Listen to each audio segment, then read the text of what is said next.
Okay, here we go. Indiana Jones.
Okay, so welcome everyone to another episode of Text Play, the show where I get to play classic games with the people behind them. And today, we're going back to Indiana Jones and the Fate of Atlantis after a 3-month break. I didn't know it was that long. What have we been doing all this time? And this time, hopefully, we're going to finish the game, hopefully being the operative word here. But it seems that Noah and I have a 4-hour session in us today. So my guess is that if people can speedrun it in 34 minutes and 43 seconds, I think, that's the current world record, which was set just a month ago, then we probably can do the third act of the game in 4 hours. So anyway, welcome everyone. I hope you're having a lovely Friday so far. Paul's gone, so I'll be taking over the channel for the next couple of weeks, and you guys will be able to enjoy several text play sessions I got lined up for this summer. So last week I had Allo, and we played Leisure Suit Larry 7, which got the video demonetized, unsurprisingly. And today I'm playing Fate of Atlantis with Noah Falstein. On Sunday, I'll premiere my conversation about Indiana Jones and the Iron Phoenix with Eric Woolmander. In that conversation, we talk in length about the production of the game and the game design document and the FMV scenes that I unveiled last month, and tons more. Now, we were so close to breaking the previous record of longest conversation on the channel, but we came up 50 seconds short. And so Clint Bajakian still holds the record for now. I honestly think we should have talked about the weather more, or I don't know, we should have found a topic to go over in length in that conversation so that we'll have the world record. But it gives us something to strive for next time. On Monday, I plan to play Full Throttle with voice director Chris Brown, who also worked on Fate of Atlantis. And on Wednesday, I plan to play Zach McCracken with David Fox and co-designer Matthew Allen Kane. And the following Monday, I plan to play Indiana Jones and the Infernal Machine with Hal Barwood.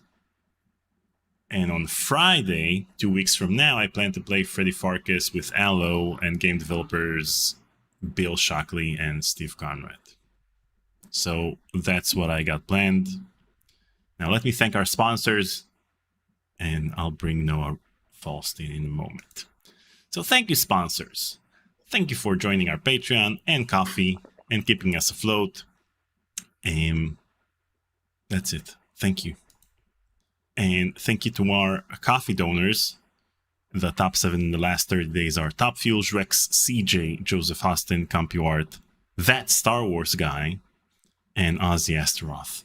Today's goal is $59.95, which is the retail price of Indiana Jones and the Fate of Atlantis. So get us to it, and we'll be able to get a legal copy of the game. Okay, now that that's out of the way, let us all welcome game designer extraordinaire Noah Falstein. Hi, Noah. Hi, thanks for having me here. Oh, it's my pleasure. How are you?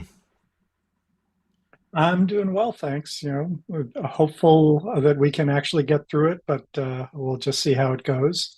I certainly wouldn't want to have to try and narrate a speed run, aside from distracting the player.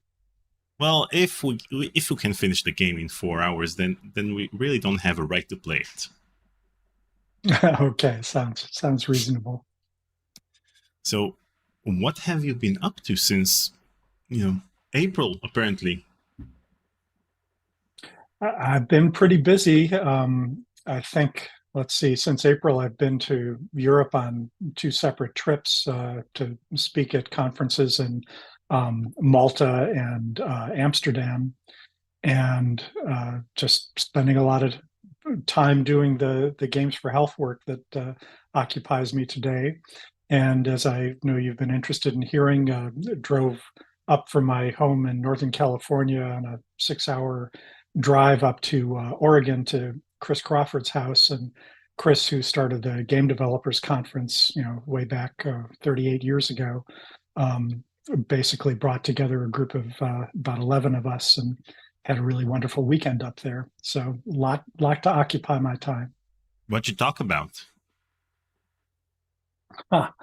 Well, we had a plan to kind of talk about the past, present, and future of game development, and we certainly did do that. But I would say by far the topic we kept coming back to was the impact of AI on game development and the larger, culture and world in general.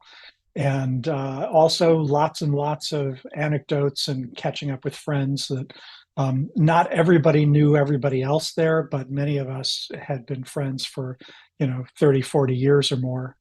And all of us had known Chris, one way or another since the 1980s. So it was a really nice combination of past reunion and discussing future possibilities. Wow. I always think that these conventions or these gatherings are just one huge gathering of awesomeness, and I don't know if you guys are aware of that, but we are aware of that. And you probably talk about yeah, the weather, which is a very popular topic. But we always assume that you guys talk about, hey, we created this puzzle and it was so iconic, and we created that puzzle and it was so iconic. And so that's what I believe you guys are talking about. Well, there was an element to that. As we were wrapping up, Chris was asking people if there were any suggestions for things, and Sid Meier, who just because of some travel difficulties only was able to join us through Zoom, suggested that that we all talk a little bit about how each other had inspired us in various ways because there were so many mutual connections, and that was a wonderful little insight into each of us had stories about several of the others, and Will Wright and Sid Meier had a lot of mutual respect. Sid said something to Will about how if it hadn't been for SimCity, he never would have had the concept for Civilization. And I think all of us had lost many hours to Civilization over the course of our lives. I say lost, I should say spent many very happy hours not doing things our employers or spouses wanted us to do, but rather just trying to save the world one civilization at a time. And a lot of acknowledgments. Don Daglow is one of the people there, and he had written a a text only Star Trek game that ran on mainframes. That was one of the real inspirations for me back when I was just starting to do my first game programming in college. And that was Dan, I think, had the earliest. Sorry, Don had the earliest start on the games industry of all of us there. But there were quite a few people who had actually been making games in the 70s and certainly into the 80s. Yeah, people don't realize that, a lot of the iconic games were inspired by other games that may have not been that successful or had, janky gameplay. So, for example, if people play Dune 2 now, then they're going to complain about the fact that you can't select several units and give them orders. You need to select them one by one. But without Dune 2, you wouldn't have Command and Conquer, and you wouldn't have, all of the other games. So it's a process, and people need to realize that. So even if the original games that inspired you to create whatever iconic games you were working on, then it's best to give them credit where credit's due. Yeah, I mean, even Dune 2 was inspired in turn by a Nintendo game called Herzog Zwei, which, despite the German name, was a Japanese-made game. But that a lot of us who were, following the industry at the time, that really was the sort of seed for real-time strategy. Even though you were mostly controlling a single unit, it had much more of a feel of the way that RTSs worked. And then the Dune 2 guys kind of took up the torch and made it work even better, and so on and so forth. Besides, the story of Dune 2 is... Wait a second, we got a donation. Star Trek, I tipped 60 pieces of 8. Wow, thank you, Star Trek guy. Very generous of you. The story of Dune 2 is very interesting because if you know the backstory, they started working on Dune 1. Do you know Dune 1? Which is part point and click adventure game and part, strategy game. And so they started working on Dune 1, and then Virgin Interactive saw that there were delays in the production, and then they hired Westwood Studios to create Dune 2. So they started working on Dune 2, which was supposed to be Dune 1, but then Cryo Interactive, which worked on Dune 1, finished the production on their game, and so we had Dune 1 and Dune 2 in the same year, and with very different concepts and very different gameplay. So the backstory is also interesting in this case. Although I prefer Dune 1. I played it a while ago. I found an interesting... go ahead. Oh, I was just saying it's all so interconnected. I've had connections with people who worked on both of those games. I found an interesting trivia tidbit online, and I wanted to share it with you. So it says the following. co-writer Noah Falstein had been working on the infamously delayed LucasArts game The Dig, where he wanted to give each of the two playable characters a separate storyline that featured unique situations and puzzles. His version of the game ultimately got scrapped, but he was able to implement his idea of parallel storylines into Indiana Jones and the Fate of Atlantis. Is this true? Did the idea of the three paths come from your version of The Dig? Well, Or is the internet lying? that's I think the term we use these days is hallucinating. Um, that's a little hard to separate out the threads. I would say, as I think we talked about in our previous iterations of this, that the seeds of the multiple paths came more from the Last Crusade game. And I had been the one on the Last Crusade who was really pushing to have some of the arcade gameplay, like the machine gunning and the biplane, and the way we implemented the maze and the Zeppelin, that sort of thing, to try and mix some different game styles in. Um, so it would probably be more accurate to say that both the Dig and Fate of Atlantis were iterations of my interest in making a game that had gameplay that adapted itself to the interests of the player, so that as each player, I mean, one of the things I love about Fate of Atlantis is that I have found that there were quite a few people that played it through not knowing there were three paths, or having read that there were but not really understanding it, thought they had finished the whole game, compared notes with one of their friends, and their friends talked about scenes that they had never seen before. And I just loved the confusion that caused. And you mentioned Westwood Studios and Dune 2. I have also been friends with Lou Castle, who did the Blade Runner game, and he thanked me for Fate of Atlantis because Blade Runner also did multiple storylines, and in fact took some of those ideas even farther, and that the whole nature of the story changed depending on the character that you chose. So it really, I think the bottom line is it's just impossible to separate out where some of these ideas come from and where they lead to, because they're all mixed together with other people's ideas, and sometimes very fresh concepts that somehow reproduce or are similar to things that people have done before in other games. So I know that story of where the paths came from, but I read this one online and I wanted to know, given the fact that I love the Dig so much, I wanted to know if it was indeed from the Dig. But Yeah, I'm pretty sure that came from an interview I did a long time ago, where what I said about it was somewhat misinterpreted, or perhaps I just, it might have been my fault in the way I described it.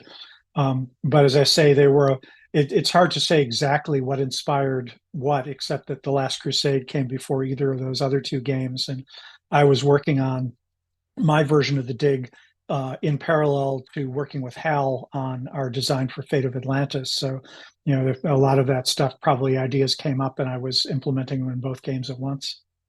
now, speaking of your version of the Dig, last time we talked about us having a lengthy conversation about your version of the Dig. Are you still up for it? Do you think we'll break the record for longest conversation yet?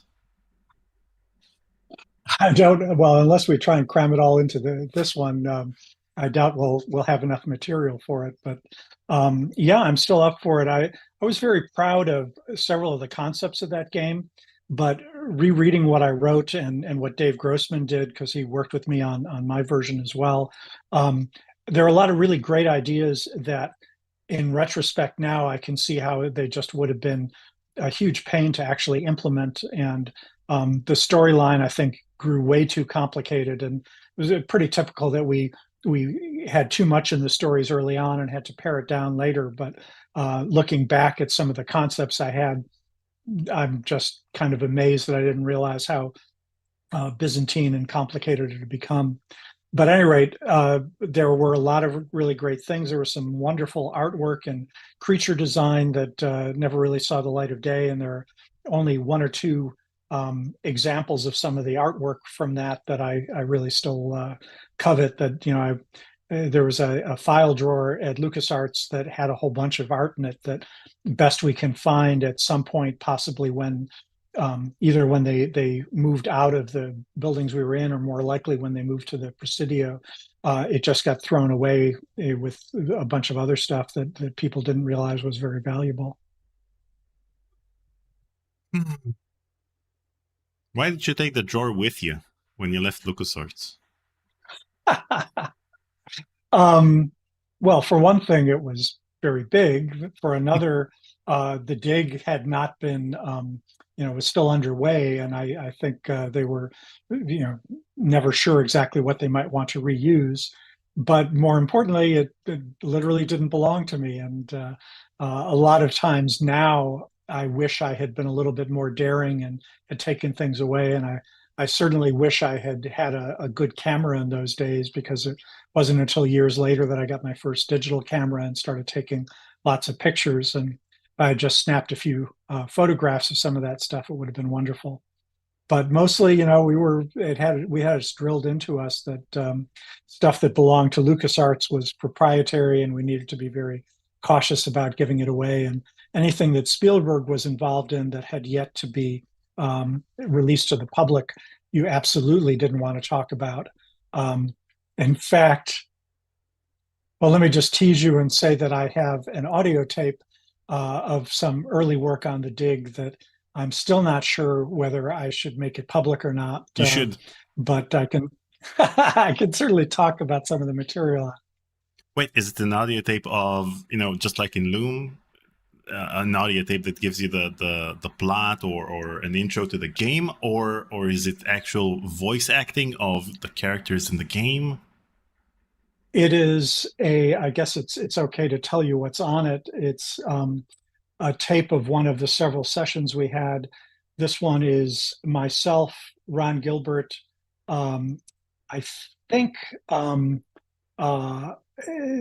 who else did we have? There might have been one of the people who managed the division at the time, Doug Glenn, and the fourth person was Steven Spielberg. So out He's of on that deference tape? to Steven, and oh yeah, well, in fact, he was quite a big contributor to a lot of the discussion. This was when we went down to I think it was his house in the Pacific Palisades to hear, tell him what it is that we'd come up with at that point.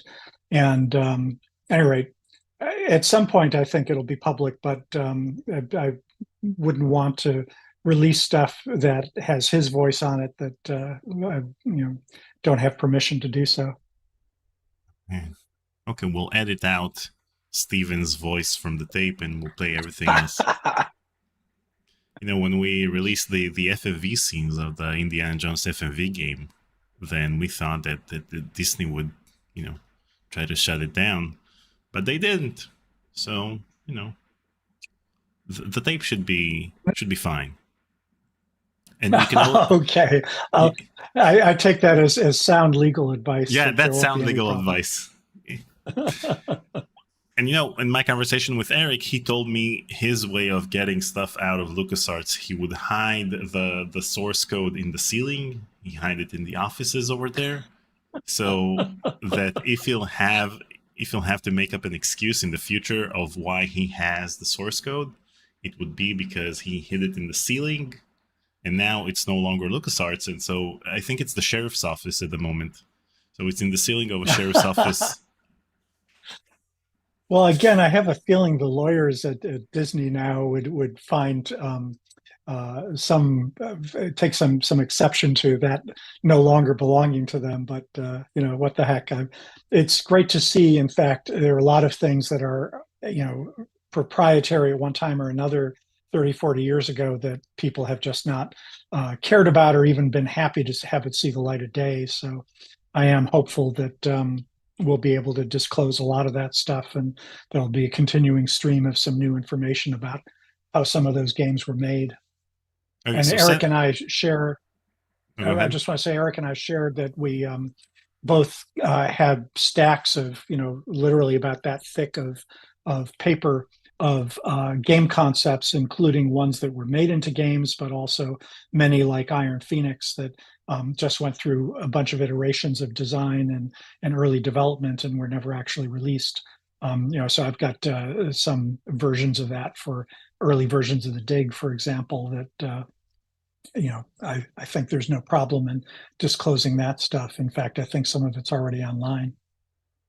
So send me a list of all of the people who are on that tape, and I'll ask each and every one of them for permission. And if I have everyone's permission, including Steven Spielberg, then we'll be able to release it, right? I think that's another piece of sound legal advice. Yeah. Okay. Well, let's table that for now. Okay. Nico in the chat writes, "Hi Noah, thank you so much for Fate of Atlantis. As far as I'm concerned, it's the best point-and-click adventure game ever made." Thank you very much. Really appreciate hearing that. Okay, let's play Fate of Atlantis.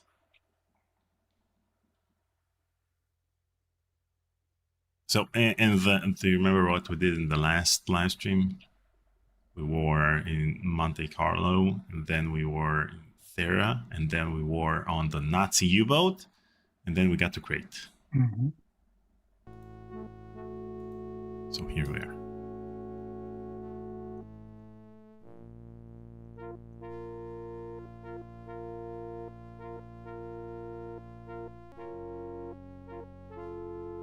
Bones of previous explorers, no doubt.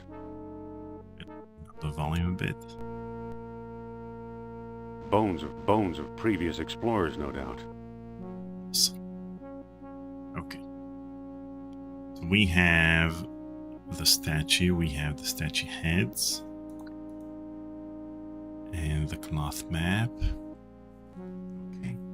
Let's see what else we have over here.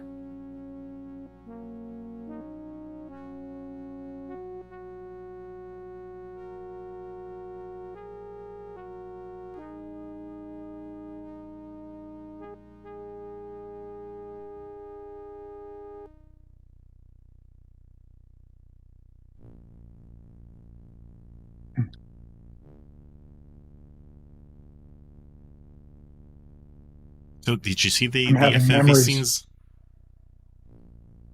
The FMV scenes? Yeah, of Indiana Jones and the Iron Phoenix. Oh, no, I've never seen those.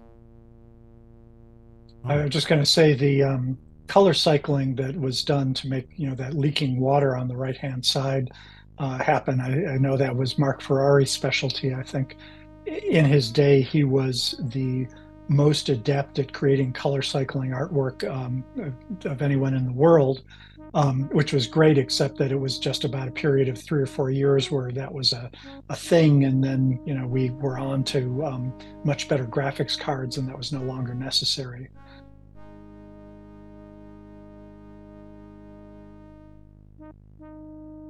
Let's see what's going on here. Oh, we have the shelf. Need to use the statue heads on the shelf, right?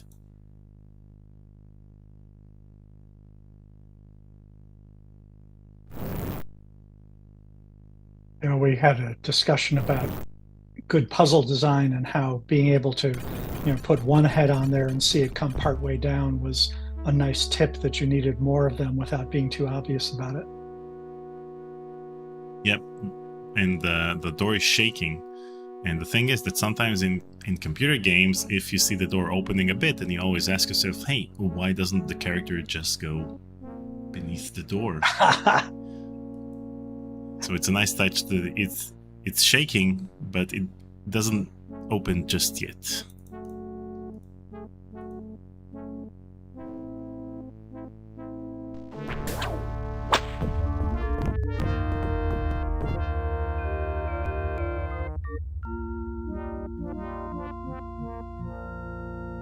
It's an elevator.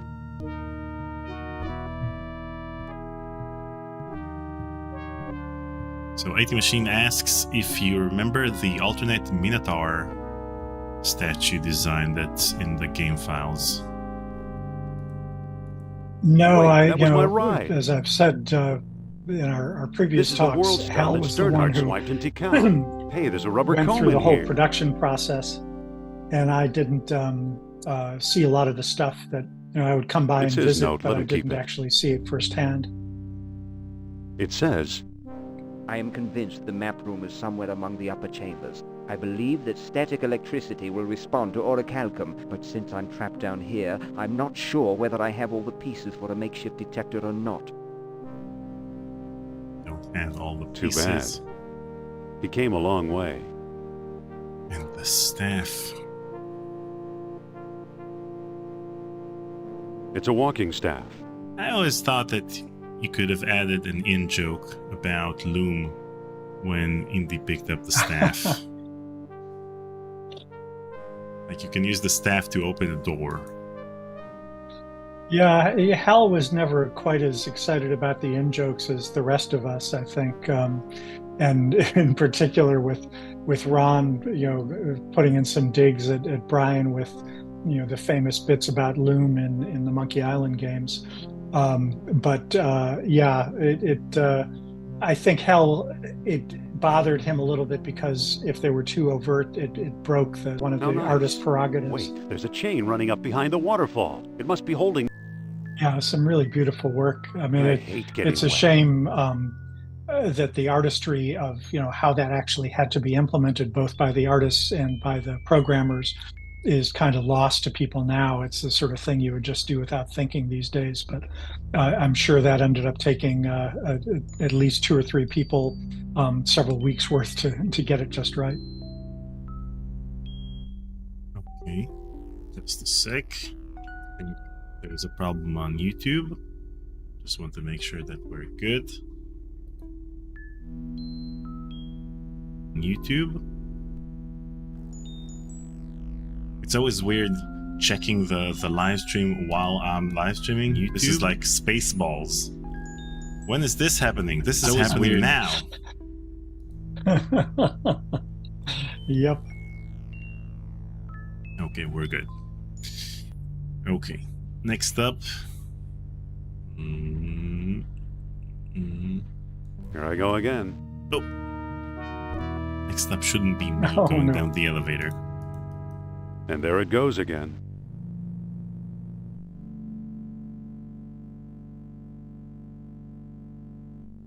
Thank you, Daniel, for illustrating how much attention to detail there was and the way that you could have That to water's cold. learn from making mistakes and get some more minutes of enjoyment of the game before you remove that head or walk around it.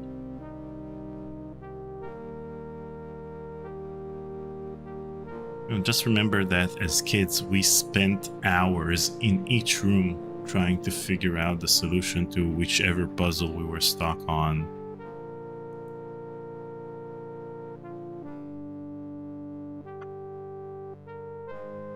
And nowadays, people just don't appreciate it that much. Yeah, but I think that's part of why the nostalgia is so strong, because it's not just that you played that game, but that the experience was so different in total at that point because of what was available, and the fact that you didn't have, a first-person shooter and full 3D animation to compare it to. I mean, people always say that nostalgia is you remembering not that the game was better or that whatever thing you're nostalgic about was better at the time. It's just you miss a time when things were simpler because you were a kid and didn't have adult problems. But in this case, the games themselves objectively have much more intricate plots, and not just things. Nowadays you have like a million subplots, but it doesn't make the story. They thought that this story should have been the 4th Indiana Jones movie, and people still hope that there'll be a film made out of the Fate of Atlantis story.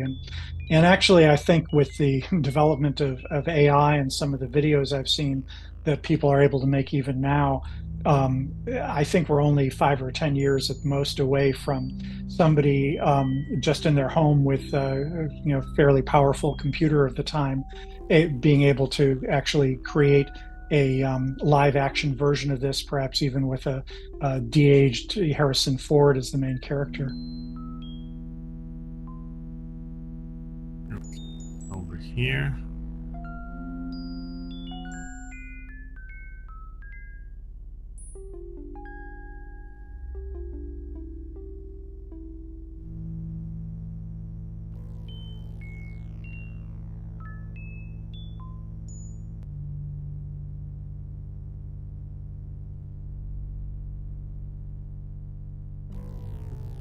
think I've seen an AI animation of the intro of Fate of Atlantis. It looked weird, but I guess in time it will look a lot better.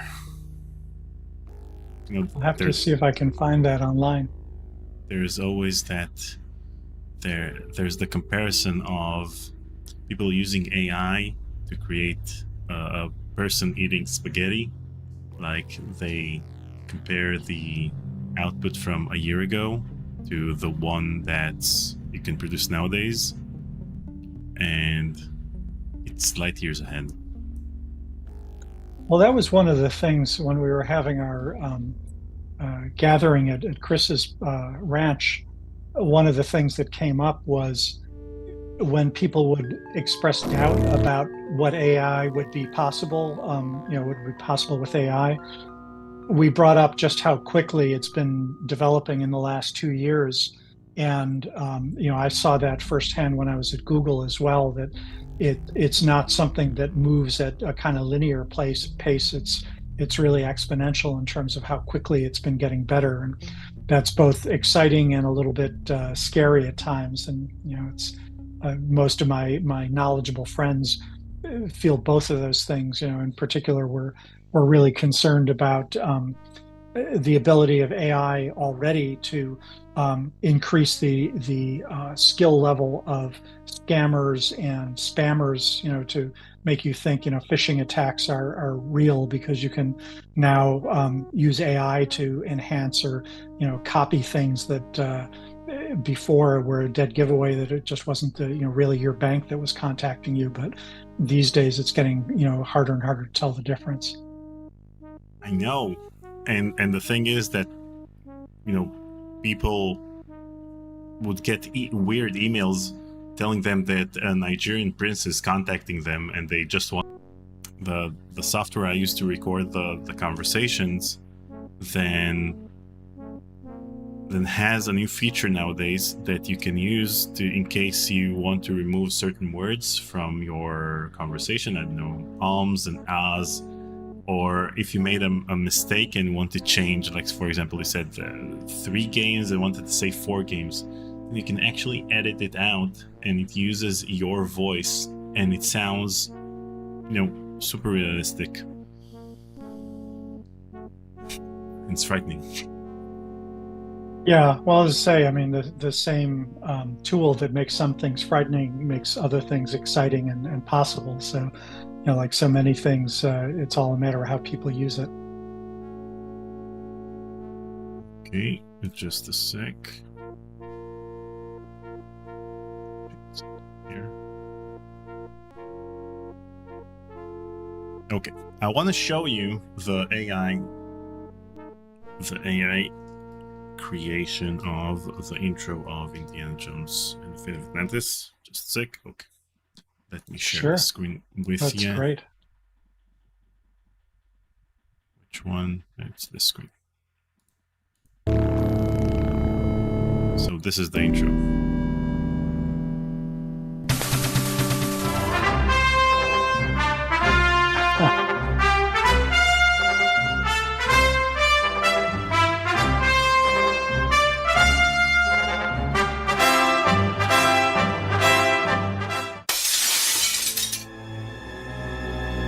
All right, Jones. How are you going to find that statue in all this junk? If Marcus' approximations are accurate, it should be pretty close. Although, he got lost in his own museum once or twice.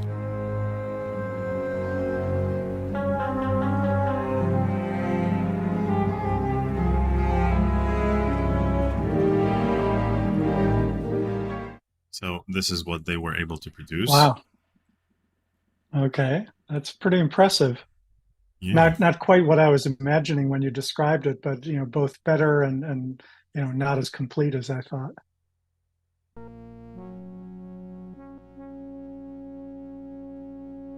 Makes me wonder whether my estimate of 5 or 10 years to a fan-created movie version of it might have been pessimistic. We'll have to see how quickly that happens.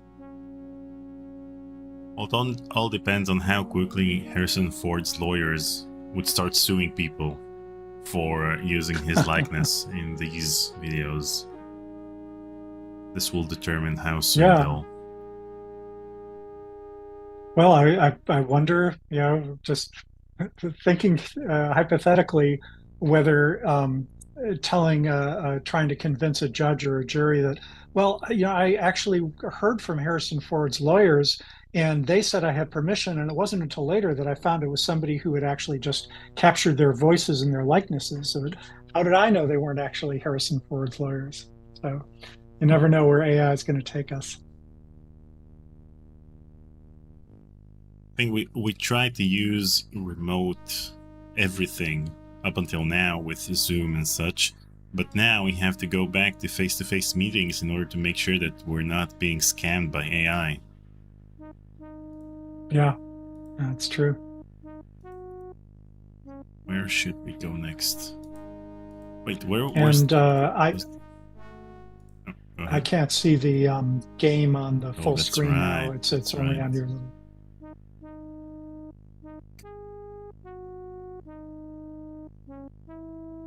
You see it now? Great, thanks.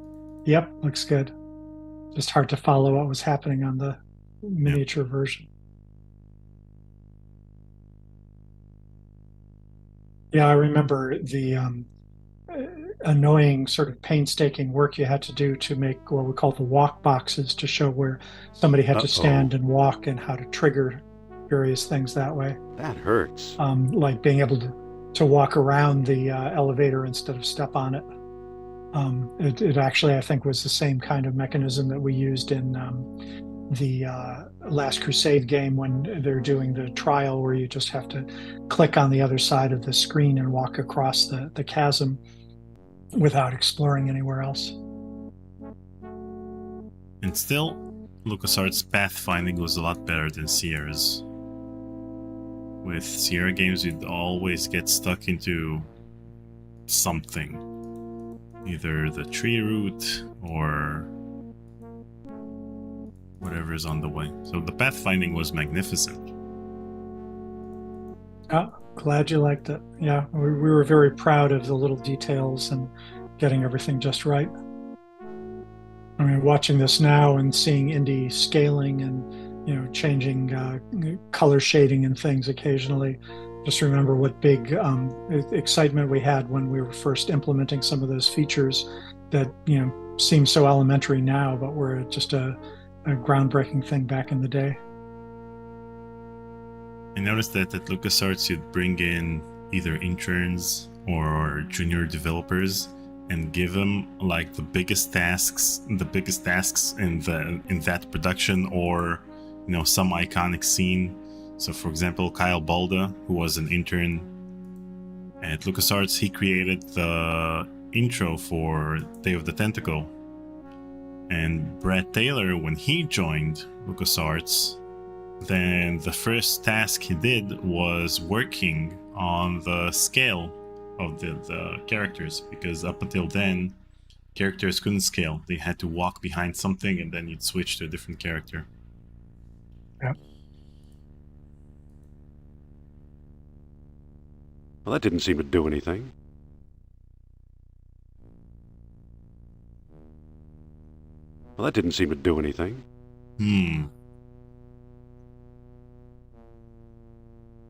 Okay. Can't help you. I don't remember ever going through this part of the game. Don't worry. We'll be able to I'm find a sure solution. you've got it in hand.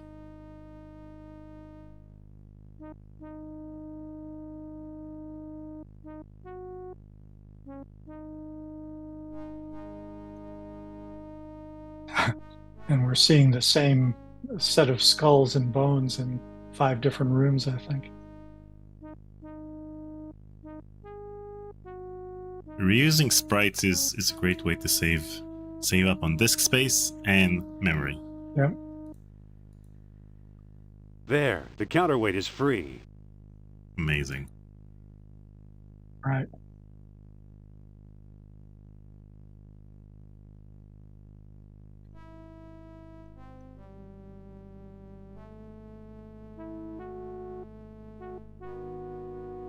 I sometimes tell people game design is like cooking, and just seeing the sequence you did now, I remember how in so many games we would have a puzzle and we'd think, yeah, this is really not quite hard enough. Maybe we can make it more interesting. And Going up? what if you actually have to free the counterweight, and that adds an extra level of complexity and can add quite a bit of There are time two more to beads underneath somebody's it. trying to I'll take figure it them out. too. Ooh, more orichalcum. Never have too much. It's a gold box. The gold box open. So we have 2 orichalcum beads in the gold box. I used to play this game with my sister as a kid, and whenever one of us would get stuck, then the other one would take over and solve that puzzle. Like we'd work in shifts on this game, and we That's finished great. it in a week. It's by the fighting in The Last Crusade. Sorry about that.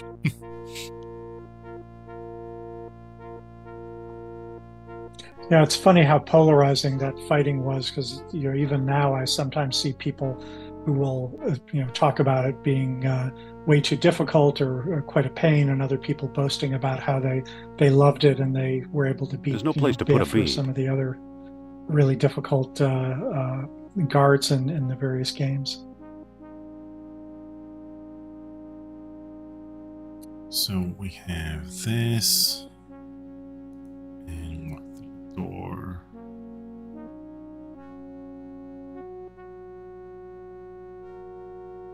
Do you have to open the hatch first? Looks like there's a part missing. Ah, okay. It isn't open.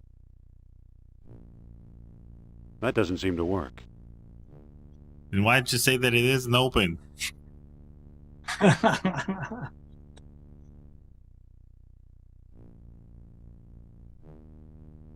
Now the statue feels warm and tingly, especially around the horns. Whew.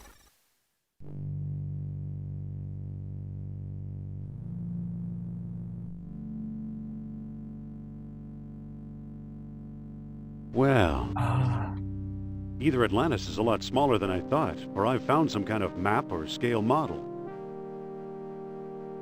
Laid out just as Plato described it, in 3 concentric circles.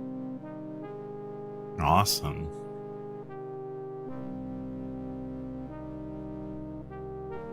So now we have the 3 stones.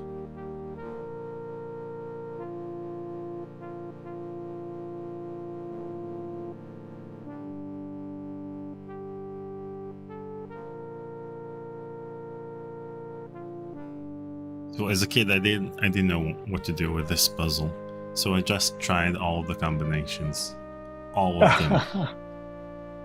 wow.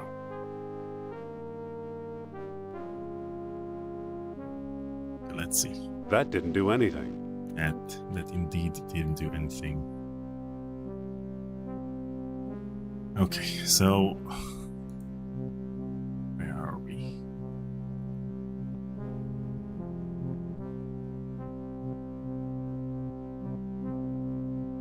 The World Stone, and we have orichalcum.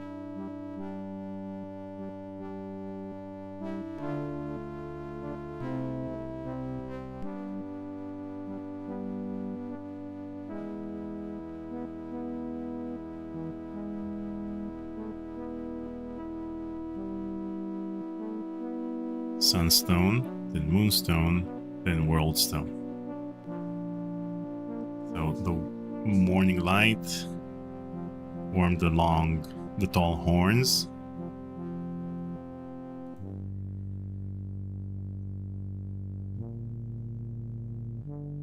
Morning light. Tall horns. Tall horn, good. That didn't do anything. Yeah. No need to rub it in. It worked, Indy.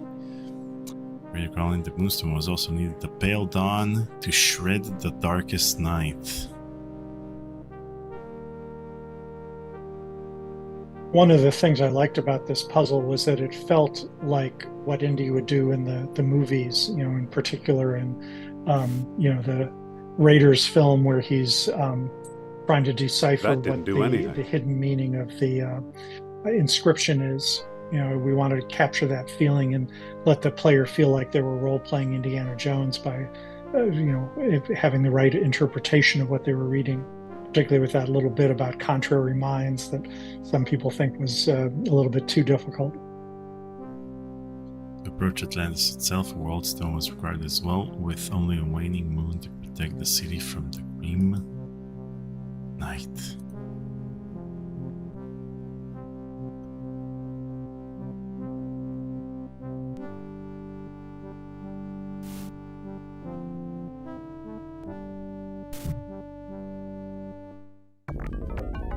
Wow, this was super easy. Why did it take me a week?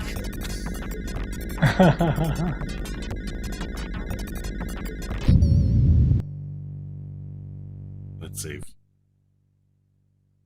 Mm-hmm.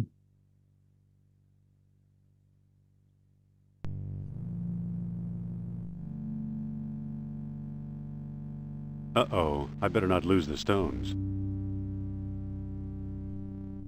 If this had been a Sierra game, he would let me leave the stones and then get to the end of the game without the stones. Then I'd have to restart the game. Thing to have the knife in hand if you didn't pick it up for no apparent reason. Started being very LucasArtsy, so you couldn't die and there were no dead ends. And that's when I started liking Sierra games. Not liking. Liking. It's okay. Okay, let's see.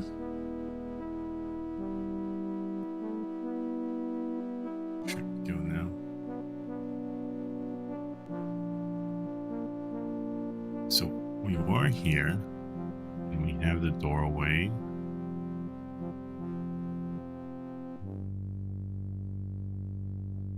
Some bones. There are 2 orichalcum beads in these bones. Oh. Another poor soul who couldn't find his way out.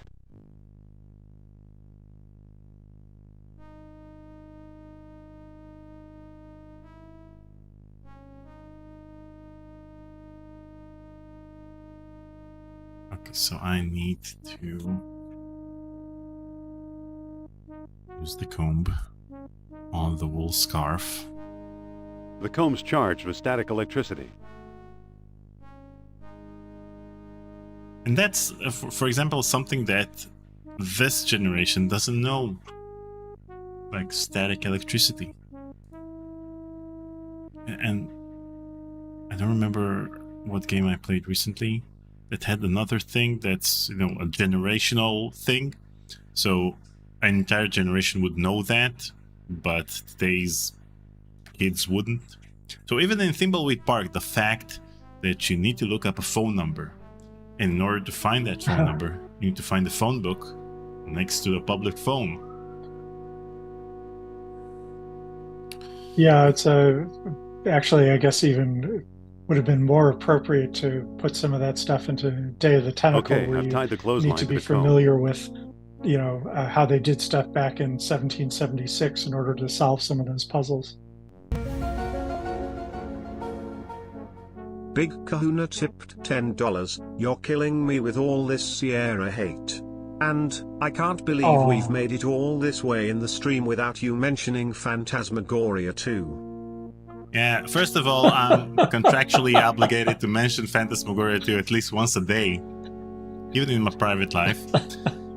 And by the way, the person who just donated, he was a developer at Sierra, so that's why he doesn't like this Sierra hate. Why, it's pointing at me. Okay, it's pointing at you because we need to place the orichalcum put it in beads. the box. Yeah, I remember that part. The orichalcum is now in the box. I did learn from one, probably not the same It's a hard Sierra rubber developer, comb on a but you never string. know, who once The Combs charged with I was static with a Sierra electricity. developer on an interview, I think, or maybe it was a panel at a conference, and somebody said, "Yeah, weren't the Sierra games too hard?" And the Sierra developer said, "No, you missed the point. A lot of our people really enjoyed them being too hard." Because it's kind of like if you keep hitting your head against the wall, it feels so good when you stop. And he was being completely serious, but I just took that as coming straight from the Sierra's mouth, as it were, that if they were aiming at that feeling of beating your head against the wall, then maybe that was not the best way to go about it. But hey, everybody's got their own favorite way of doing things, and some of my best friends are Sierra developers. Christy Marks and I still stay in touch, and Al Lowe, who you just had on last week, has been to a game designer workshop that a bunch of us put on. So no Sierra hate, just differences of opinion of design strategy there. I mean, it was pretty profitable for them to have harder games, and then they'd have to sell hint books. And that's also how they fought piracy, because even people who pirated the game bought the hint books. And back then, there's the story of the Lion King arcade game, is that the first level is so hard because they didn't want to let people finish the game too quickly, because people would rent the game, back when you could rent games. Yeah. And if you rented the game and finished it in one weekend, then that would be a problem, because then people wouldn't buy the game. So you'd rent the game, and that's it, and finish the game in 1 weekend. So they had to make it hard. Yeah. Well, I even today, I think there's a lot of argument about Serix just how complicated. 8. Fate is one of my favorites growing up. Fun but easily approachable as a teen. Thank you, Serix. See, everyone loves Fate of Atlantis. It's pointing toward that blank wall in the back. Pointing towards that blank wall in the back.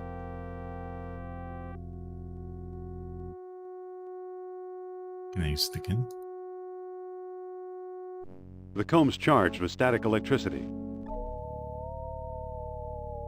It's pointing toward that blank wall in the back. I don't think that'll work.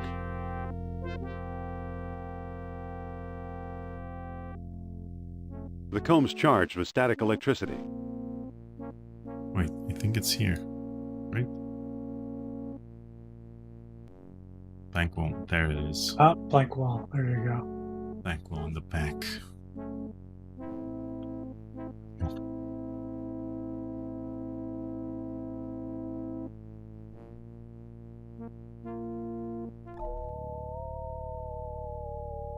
It's pointing toward that blank wall in the back. It's always pointing in the same direction. It should have pointed left when I was here. Yeah. That was probably listed in one of the, class B or C bugs. Look. Or D. Just wasn't time for it. Yeah, it could be a D. Doesn't stop you. I'll put it in the box too.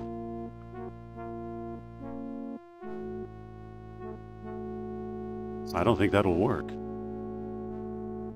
Okay, let's use some orichalcum beads.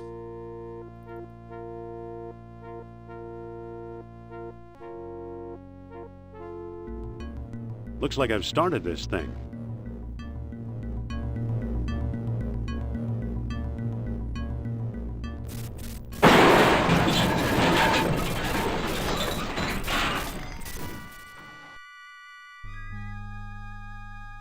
I mean, he calls himself an archaeologist, but he ruined some very,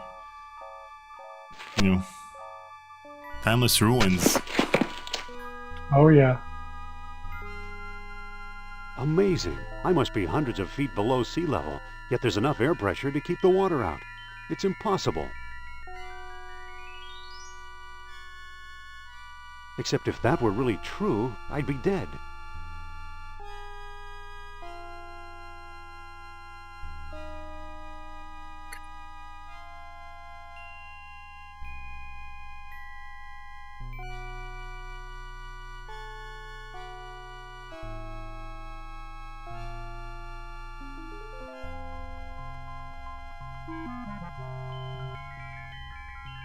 I really do like the lighting effect here. Mm-hmm. You know, it's a throwback to Maniac Mansion, because back then you would walk in the library and then you'd have to find the light switch. The light switch, yeah. And that was, in terms of gameplay, it was really horrible because you didn't have the mouse cursor telling you that you're pointing at something. You'd have the what is verb. And then after finding something with a what is verb, then you'd have to remember where you pointed in order to actually use a certain verb on it. So that was fun.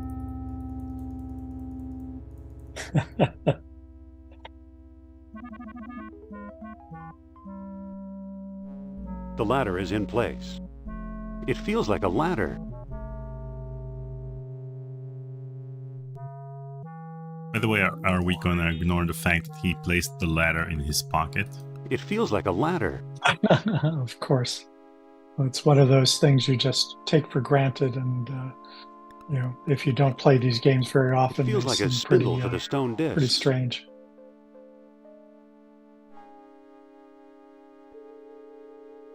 It doesn't seem to open. It doesn't seem to open. It feels like a statue. Okay, so we have the spindle. Can we use orichalcum here? I can't see what I'm doing. But I see what you're doing. It's opened. It's a metal rod with an opening on one end.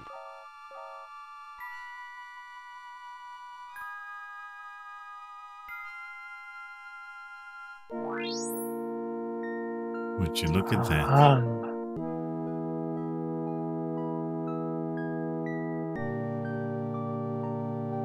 AT Machine in the chat asks, Noah, do you remember anything about there being plans for a separate EGA downgrade of this game?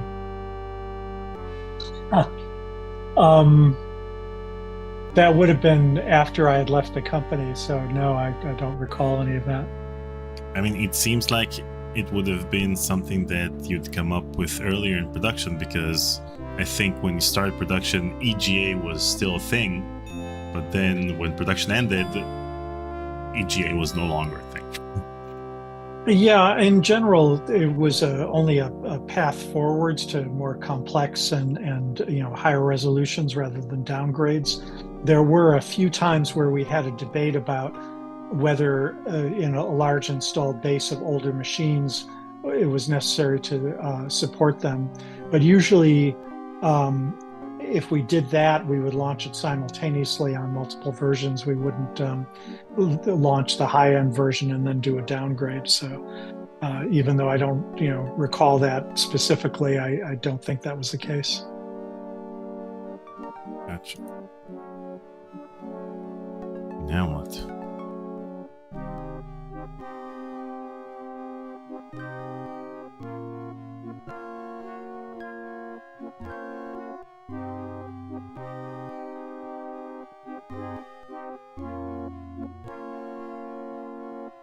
Final entrance yielded only to contrary minds.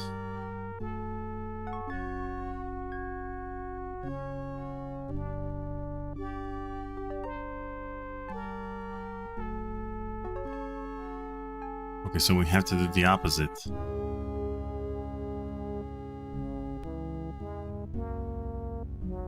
So again, let's see. Morning line warmed the tall horns.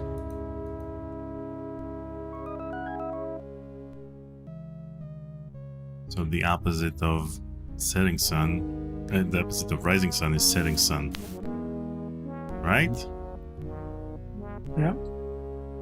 Hopefully. That didn't seem to do anything. Knock it off. The moonstone was also needed with pale dawn to shred the darkest night. So that's the new moon. And the opposite of a new moon is a full moon? That's correct. Okay. And then we had the city pointing towards this. Like so. The mouth of the statue opened. Wow. Okay. Awesome.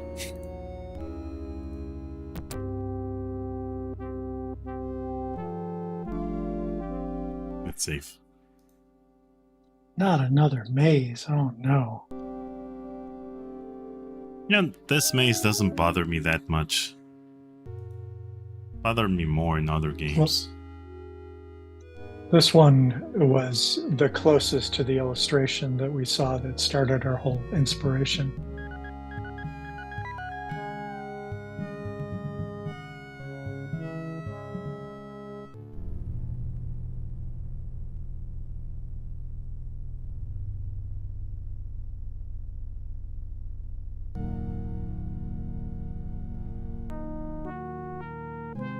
It appears to be a tube running back into the machine.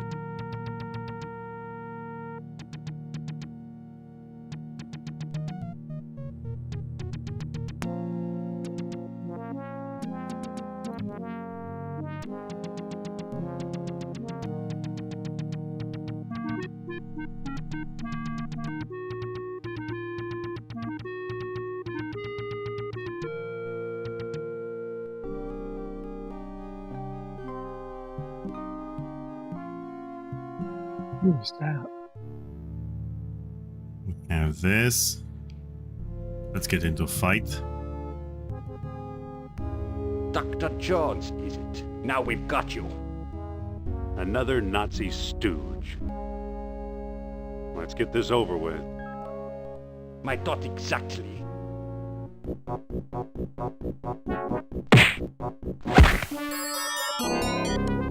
Wow. Looks like he's got some rations. Well done. Yay, we got a sausage. I mean, it's not even in a bag or anything. Or covered by a napkin. He just has a sausage in his pocket. That's not very sanitary. So we have this. Besides, it probably attracts crabs. Mm-hmm.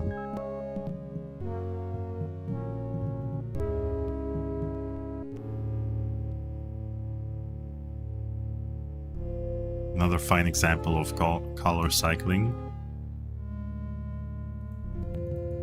And I'm also impressed at how few pixels Indy's made out of there, and yet it's really a pretty realistic kind of walking depiction. You know exactly what is being shown there. Oh, another nice lighting setup. It looks very, very hot.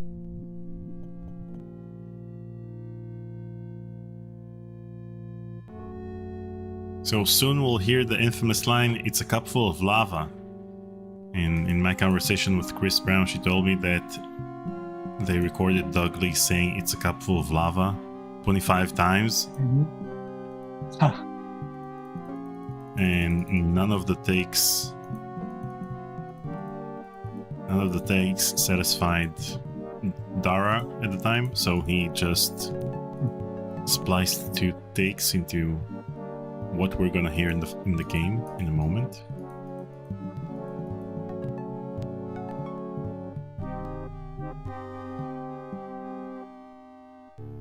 You must be Indiana Jones. Put him up. Put him up.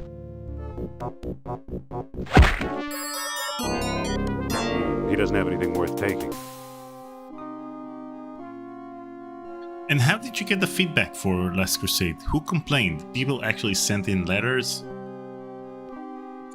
Yeah, well, people would send in letters. We would meet them at conferences sometimes. There was, quite a range of things. Sometimes it was just friends of people who played the game that were resentful. It was not scientific at all. So a couple There of were people a didn't few like things it, and you- then you just change it. Well, it usually wasn't a couple of people, but it was one of those things where if it was a debate internally, as a lot of those questions were, And then there were, 4 or 5 people that you talked to, and every one of them, sided with one opinion on the debate. Then that was enough for us to change our mind. There were a few times we actually did surveys with, the players. We would ask them to send in their phone numbers if they were willing to be part of a survey, and we would, collect 100 or 200 responses about things. And that sometimes informed our marketing or choices of how to advertise things, as well as changes in the design of the games. And I very specifically remember that we, with one of our flight simulators that I also worked on, we got 200 random people to respond to that they had played the game. And of those 200 people, exactly 1 or half of 1% were women.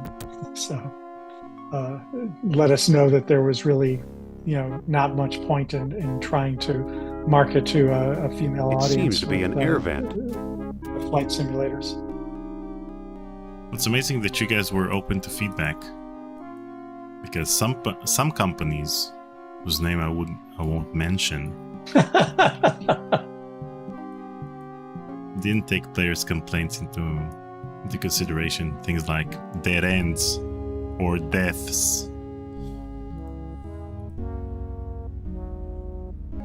Get me to pick up Stitch and awesome.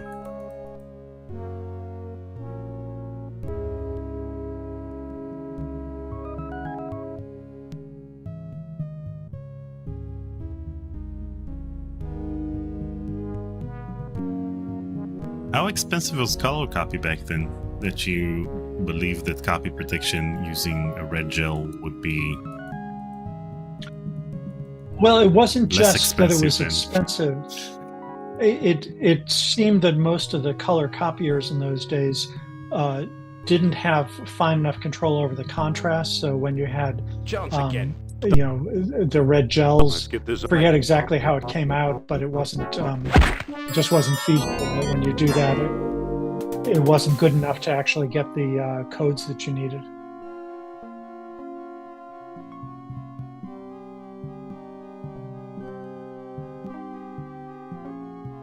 And we none of us really liked having to do the copy protection. It was just necessary because there was so much piracy, and we kept trying to make it as painless as possible, and to make it fit in with the feeling of the game, so that it felt like you were actually solving puzzles or enjoying. I mean, I always liked the Monkey Island puzzle wheels with the faces of the pirates and stuff that you were trying to put together. Wasn't particularly entertaining for a very long time, but at least it was in the spirit of the game. I mean, just as the in indie Monkey stuff. Island, for example, you had to use sprites which probably took a lot of space, because these are sprites that weren't present anywhere in the game. So these were created just for the copy protection. It wasn't the copy protection that you'd have to find a word in the manual, and so you don't have to add too much to the size of the game itself. But with Monkey Island, did it take you over the top and you had to add another floppy disk? No, I mean, by that time it didn't take up that much room compared to all the artwork, all the backgrounds in the game and everything. And it was also a question of trading off. I mean, everything was a series of trade-offs, and you wanted to always minimize the amount of storage that you were using, but you also wanted to minimize the hassle of production. And if you couldn't come up with a method that was more streamlined, then you're kind of stuck. And it was also a question of the production costs for the printed materials that we put in the game, because those were pretty expensive, and they took money out of the profits for each of the game because of raising the cost of goods. And each person had their own specialty that they would be pushing for, and the marketing people would care more about how the game was being advertised, and the sales people would say, yeah, we've got to maximize our profit for games, so we've got to have the minimum number of floppies and the minimum amount of included work. With some of those things, like the Secret Weapons of the Luftwaffe, I think our manual was over 200 pages long, and we got a lot of pushback from people because it was so expensive to make something that detailed. But for the people that like that game, that was actually a major factor in a lot of them buying our games, because they were, had such detailed manuals. Wouldn't have worked for this game, for example. But things like the Journal and Last Crusade were pretty popular. The manuals and the big boxes are objectively the reason why games were better back then than they are now. Because you could actually get into the lore of the game by reading the manual, even if it was 200 pages. You'd read the backstory and get into the game itself before actually playing the game. And I really need to credit both Infocom for doing some of the first physical inclusions of fun stuff in their games, and for Richard Garriott with the Ultima games, where he had cloth maps and other things that were expensive to put into the game boxes, but they really enhanced that feeling that you describe of getting into the lore of the world, and not just playing it in the game, but actually bringing it into your real world with you. So prices of games didn't change that much. They just stopped adding physical objects to the game. Back then you could say that games were expensive because you had to create the big box, and then you had to create the manuals. Well, there was also, I think, as the games progressed, they had more and more floppies. They just ended up taking up more room, and they had to offset the cost of the extra floppy disks by taking away some of the other inclusions in the manuals and stuff. And it was a relief when CDs came around, but by the time CDs became really widespread, adventure games were already on the downswing, unfortunately. And did you notice that the copy protection you'd use in the game is always based on the cost of something? So color copying was expensive, so you'd use copy protection with a red gel. And CD burners were expensive, so you didn't bother with copy protection because it would be more expensive to copy a CD or a couple of CDs than to actually buy the game.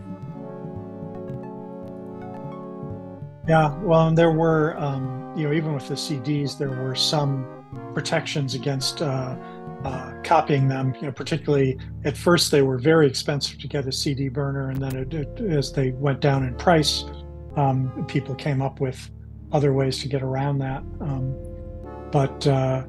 It was just really nice to have. In one step, we basically increased our storage by a factor of over 100. And it's really rare that the tech industry has such major shifts in sort of orders of magnitude. It's one of the things that I think AI is putting on us right now, where things are literally taking 100 times less time to create stuff with AI compared to actually having a person doing it. And the quality's not great yet, but that speed and the huge difference is going to be pretty significant. I'd rather not stick my hand under a stream of molten lava. I'd rather not stick my hand under a stream of molten lava. I don't think that'll work. What?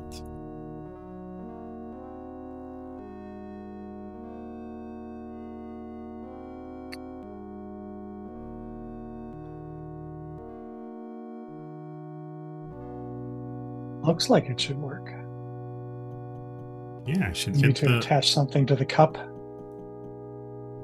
I'd rather not stick my hand under a stream of molten lava. Maybe I need to pick up. So he doesn't want to place his hand under a stream of molten lava, but he was able to take the statue head through which the lava poured. Great job, Mindy. There you go. Aha. The ears of the statue must be insulated. That's it. The It's full of common lava. practice in the It's days full of of the lava. Atlanteans. If you listen to it, Oh, there it you actually go. sounds like two takes. Yeah, you can hear that. It's full of lava. It's full of lava. I don't think he even said lava. They just took several syllables from, various recordings. It's full of lava. Like Wow. 6 takes.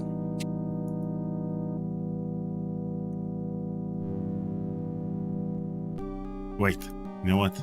I'll save this. I'll save the full of lava. And then I'll play it to Chris Brown on Monday. Very good. Because she was the one who Yeah, told me well, this story. While Chris was, solving those problems at LucasArts, I had moved on to 3DO at that time, and we were shooting a lot of video scenes there. So I experienced some of her pain because I had to help make a whole demo scene for a game we were working on there that was never released. But I made the mistake of indulging an artist who said, "Oh, I can direct it. I've never directed before, but I'm sure I could direct the voice recording." And he then went and hired a friend of his to do the voice work, even though she wasn't actually an actor. And his reasoning was that her personality was the same as the character in the game. And he was right. She really did, when you talk to her, seem just like the person that we had in the game. Then when we had her actually do the lines, she suddenly became completely stiff and nervous and just was terrible. And I think one of the reasons that game was never greenlit was because the demo was so stiff and unpleasant. And if we'd had a better actor, we should have gotten Chris to do the voice coaching, and we probably would have been okay with that one.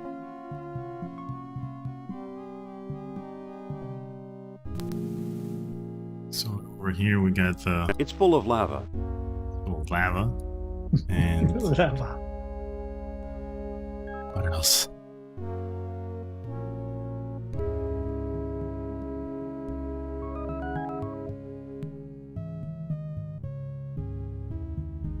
And did people complain about walking? The fact that it takes a character too much time Some to people walk from- did. Again, like collecting things, it's sort of a piece of what these games are all about. I think it was more of a frustration when it was completely beside the point. But one of the things that I remember doing for Last Crusade is that when we had the Zeppelin maze, we were talking about the maze at first, and it just seemed very boring. And I was the one that really pushed having Nazis chasing you around through the maze. And it makes mazes, a lot more interesting if it's not just a matter of walking from place to place, but you're having to avoid dangers. And that seemed particularly appropriate for Fate of Atlantis because of the whole Minotaur in the maze, allusions with Crete.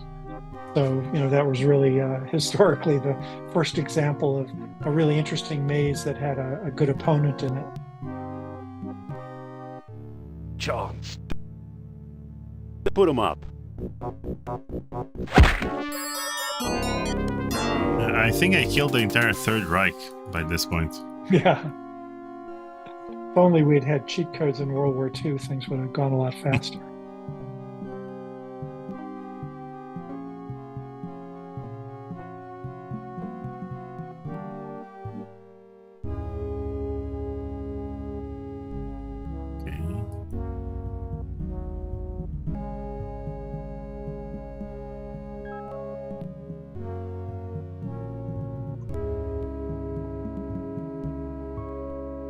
Let's see if we missed anything.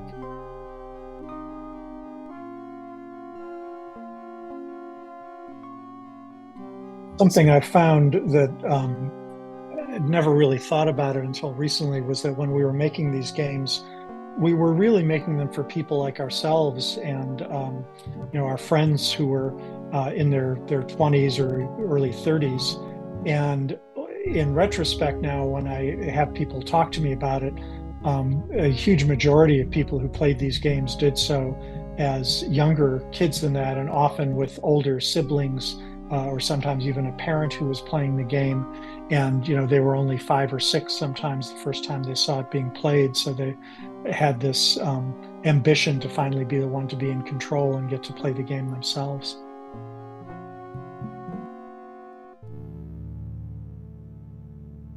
Or there'd be stories like yours where the siblings would work together as a team to solve it, and it became a much more of a bonding thing for a family. Wait, what am I missing here? Okay, let me walk through the grate.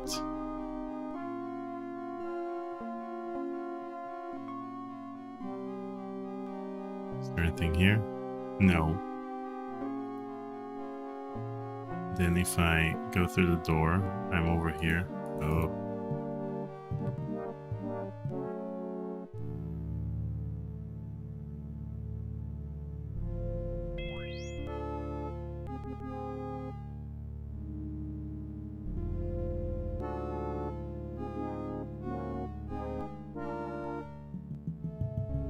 Okay, so do I have everything? I think so. Let's go to the machine room.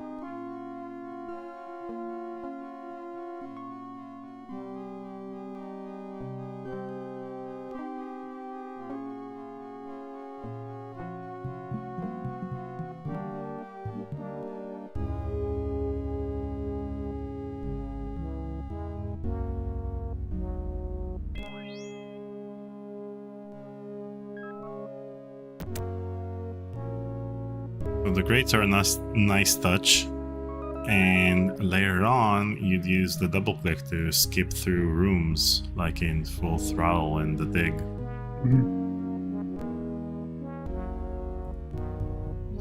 Well, over time, there was also more tolerance for games that you could finish quicker. In the early 90s, there was still a big pushback if you didn't get 40 hours of gameplay for the price of your game. And by the late 90s, people were being willing to get through a game in 12 or 20 hours and not have to laboriously go from one room to the next as part of the gameplay. Well, the reason is that that looks much better. Some of the games, at least retail price, were extremely expensive. Oh yeah. Well, it's of course why a lot of people decided to pirate them instead of buy them. But constant arms race going on with the piracy. Yeah, I posted on Twitter a couple of days ago a scan from the Adventurer. I'm not sure which issue, in which they started selling the CD version of Loom, and it cost $99.95. Wow. $99.95 in US dollars back then is like $227 in today's money. And over here, since it was imported, they didn't publish a local copy. They only did a local copy of the floppy version. So the CD version would go for $200. You'd have to pay $450 to play Loom, which is like the shortest game ever. Yep. Yeah, well, you can understand people being frustrated. But of course, the CD players, when they first came out, were several $100s as well. So you had to pay, even more to have the device that was able to play it in the first place. And the CD version is even shorter than the floppy disk version. I don't think that'll work.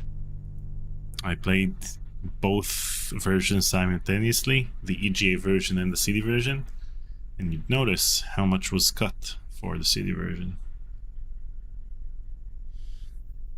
Okay. Now what? We have the funnel.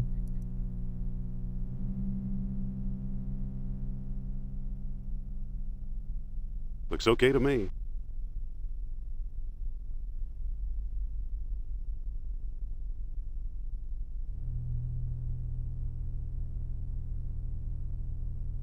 Hmm.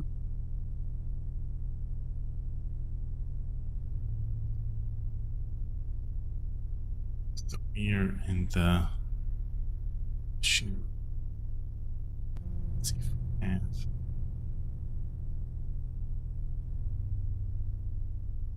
I don't think that'll work.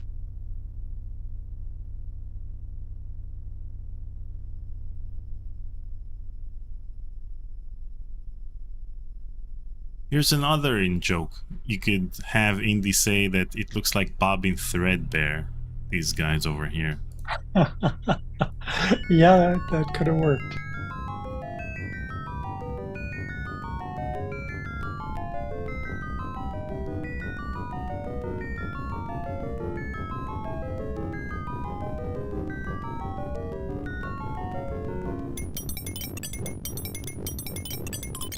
Jackpot. Wow. Who needs electricity when you've got lava?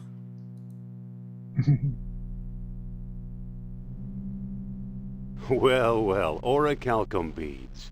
I'll put them in the box too. It's a gold box with orichalcum inside. How many? I have a handful of beads. Handful. Whenever a character in a LucasArts game would say that they have a handful of something, you'd know that it's something that you'd probably need to use more than once in case you fail a puzzle. So you need orichalcum beads, and then if you can't solve that puzzle, you need another one. So he can't say like 3 or 2 or a certain number, because then you run out of tries, and then you might reach a dead end. Absolutely.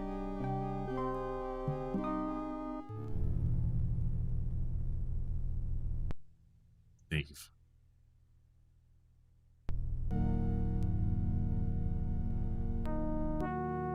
Won't come loose.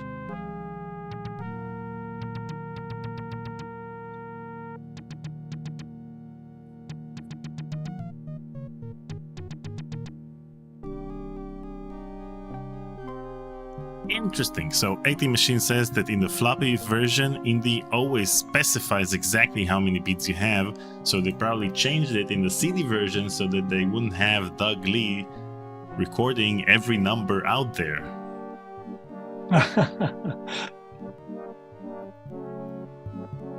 Just like they did in Dune. So in Dune, you have the characters telling you how much spice you mined that particular day, and you can have that in a talkie version. So for the CD version, he would just show you, a tablet showing the amounts of spice you mined. Oh.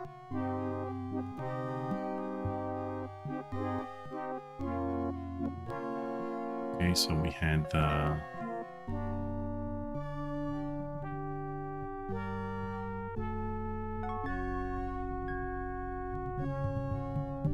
so we need to catch a crab.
Chance again. Too bad you did. Let's get this over with. My thought exact.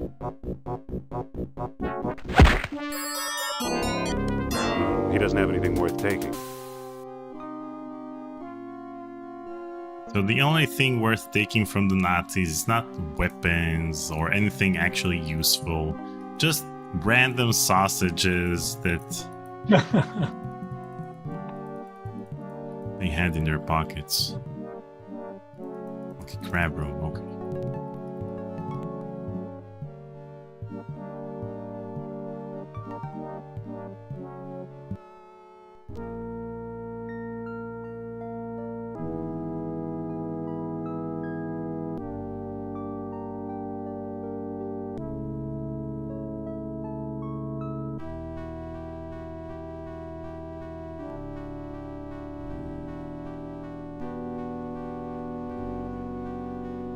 Oh, I think I forgot something.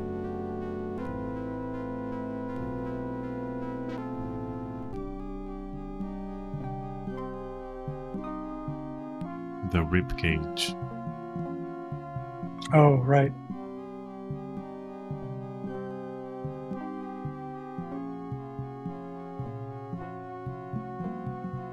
So double clicking to skip the walking part would have been really helpful in this game. Yes, well, I think one of the reasons for using the rib cage is just because it's called a cage. You know, it's one of those things that I assume in some other languages it probably was less of an obvious translation. But after Monkey Wrench, it's not that bad. Yes. It's the best thing about the Monkey Wrench puzzles that made everything else seem better by comparison.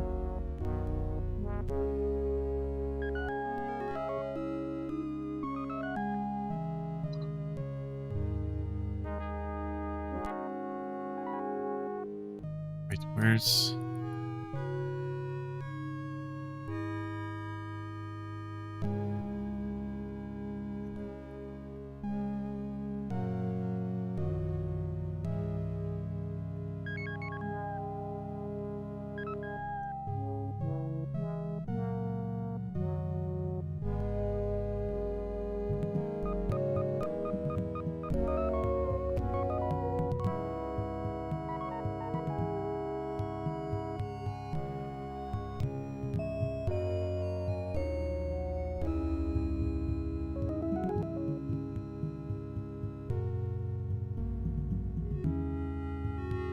I mean, nowadays speedrunners would have killed for a double click to go to a certain place.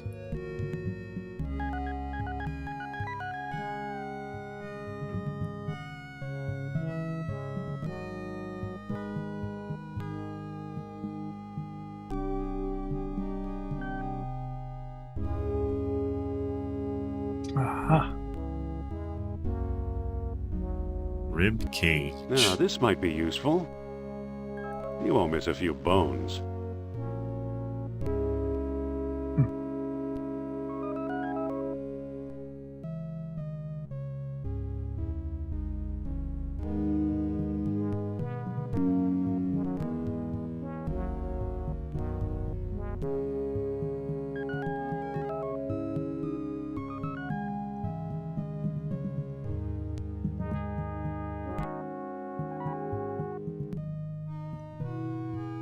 So when you start researching about Atlantis for this game, did you always know that the mazes themselves would be part of the third act? Well, I mean, we knew that getting to Atlantis would be, you know, the third act and the whole climactic. I mean, it's actually a pretty elaborate third act for the game. But yeah, I mean, we obviously, you know, use mazes in other parts of the games too. But the one that was the inspiration for Atlantis, that was one of the most obvious things that we wanted to do. Use rib cage with... It worked. It worked. You placed a sausage in a rib cage. How difficult would it have been to do it? It worked. I mean, I think he was talking to the game developers. Like, it worked. Well done. I hope this catches crabs. No bugs. Yeah.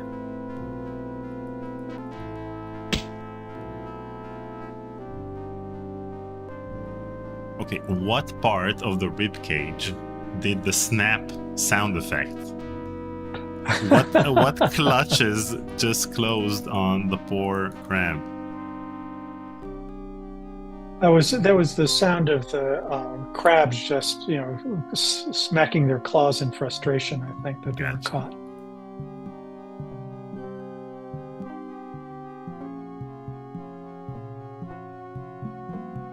Getting Chris to record actual crab snaps was very complicated.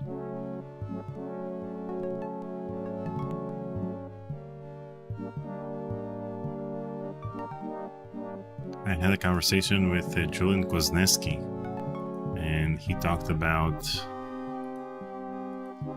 recording sound effects for Monkey Island, in which they threw a microphone in the water and wrecked it. Unsurprisingly. Yep. I remember seeing a mini documentary about some of the sound effects that Ben Burt did for the Star Wars movies, and how there was a wind generator that they were demolishing, and the ILM crew went out there with recording devices because the sound of this gigantic heavy thing crashing to the ground they wanted to use in It seems to be an some air of the vent. crash and explosion and destruction effects in the movies.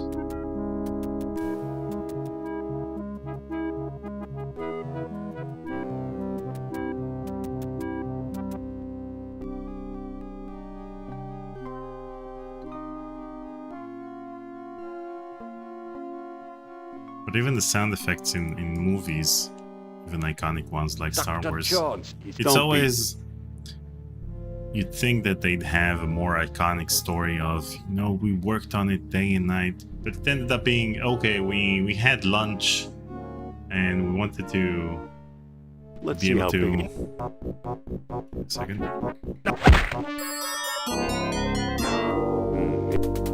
We had an early lunch that day, so we had to go out to lunch. So we just recorded something, and then it ended up being in the movie, being an iconic sound effects, like like the lightsaber or the TIE fighter. Yep. It's amazing how often doing something Jones, simple actually works better than a much more complicated and seemingly realistic alternative. He doesn't have...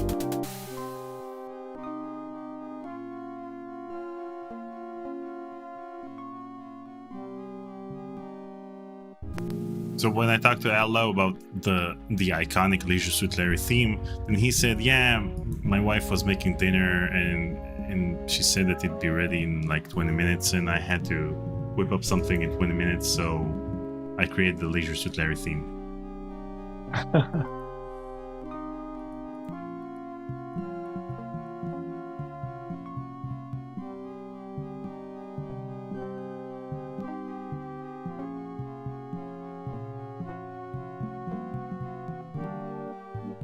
We tend to forget that for you guys, working on these games was just a regular workday.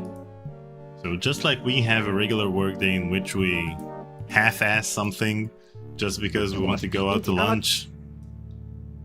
We put him up.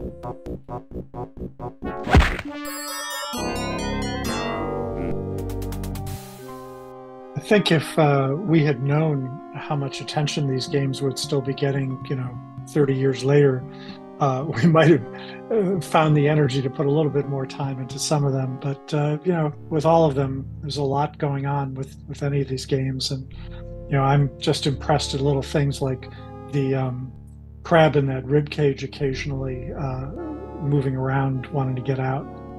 That would be another nice little touches.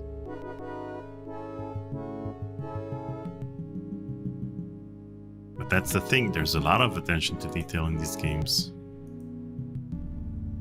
Eventually you've just got to ship it though and just run out of time.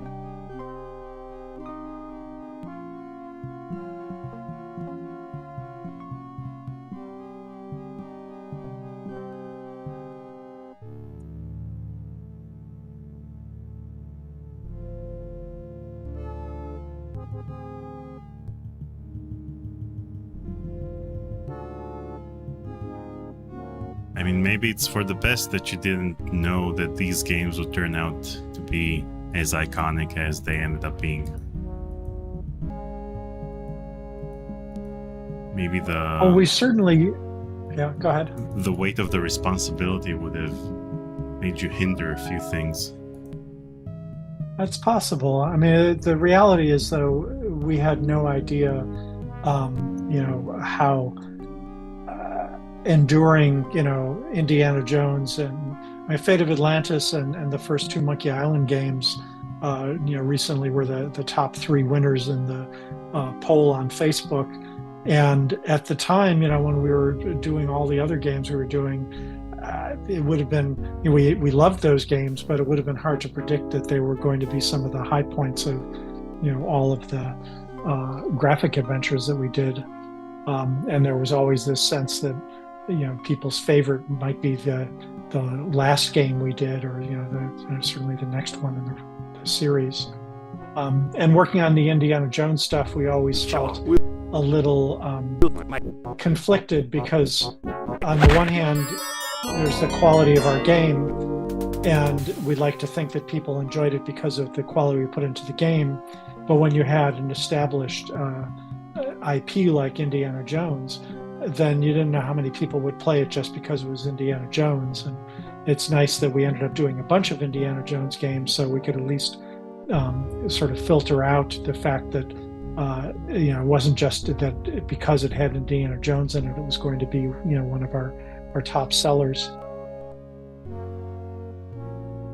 You'd think that LucasArts would make more Indiana Jones games than they did. But they ended up making more Star Wars games and very few Indiana Jones games.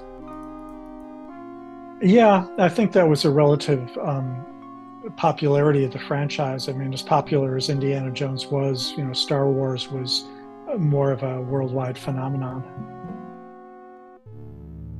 It's also the Star Wars universe has so much variety in it. There's more room to play around in it, particularly these days now, where they're going over, a course of thousands of years of fictional history. And, Jones does thousands of years of history, but he does it all from the same perspective, I guess, at least until the last movie. Yeah, probably with Star Wars, you can tell multiple stories of multiple characters, but in the Indiana Jones universe, it'd be weird if you have the story of a random character that's not Indiana Jones. Right.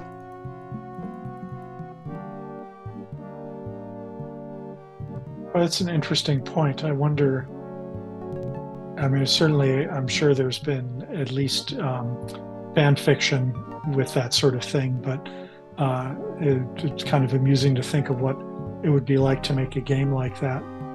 Maybe make it a game from Marion's point of view of trying to search for Indy just to get her revenge on having dumped her. So in my conversation with Eric Wilmander, he told me about a script he wrote before Last Crusade came out, in which he created a backstory of how Indy got his fedora. And in Last Crusade, the intro shows that the person who took the cross from him is the person who wore the fedora. But in Eric Wilmander's script, he had Professor Ravenwood, Marion's father, have the fedora, and then it would make much more sense that he would try to copy Professor Ravenwood than just a random guy who stole the cross from him. Well, that's interesting. I don't remember. I saw all of the concept documents that were circulated in those days, and maybe that one just slips my memory, but I don't recall that particular detail. Because, of course, The Last Crusade came out in '89, and Eric started with us in, It would have been around 85, I think. So I guess there was a period of 4 years in between, but until we did Last Crusade, we didn't have the permission to do any of the Indiana Jones games. Boy, it's a lot of work you had to do just to get her out of the cage there, get out of prison. ZJWEX tipped 20 pieces 08, the alternate name for Indiana Jones, Fedora the Explorer. Fedora the Explorer. Very nice.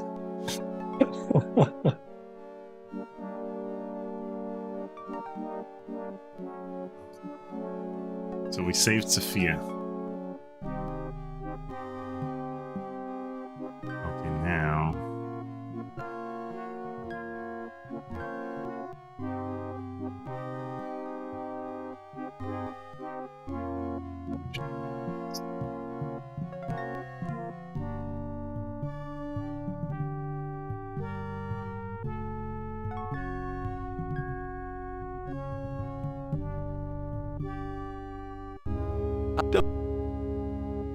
Put him up.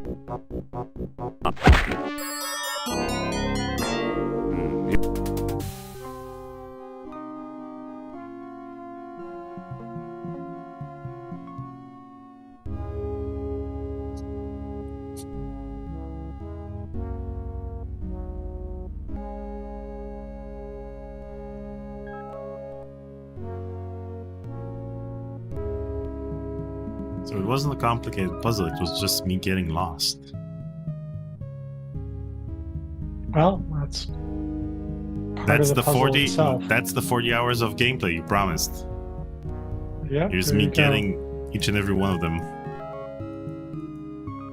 Makes me wonder, with some of the work I'm doing now, we've been seeing some real research about how playing games helps people with specific mental tasks and finding your way through a maze or recognizing locations, remembering directions.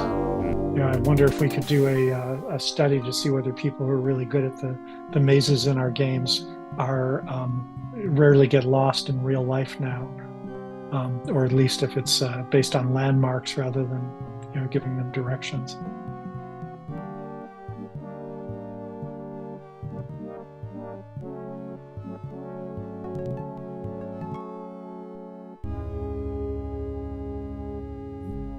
Let's see. Over here.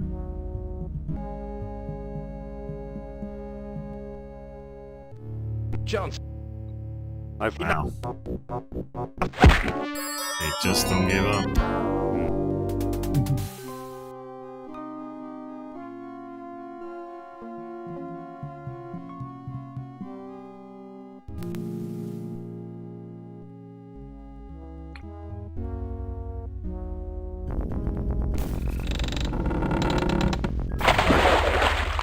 Uh-oh, that didn't work very well.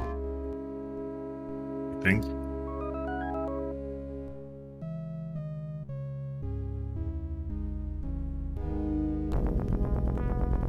Whoops, I guess I just wasted a bead. Okay. It's a good thing you have The a Century handful. statues have it locked up tight.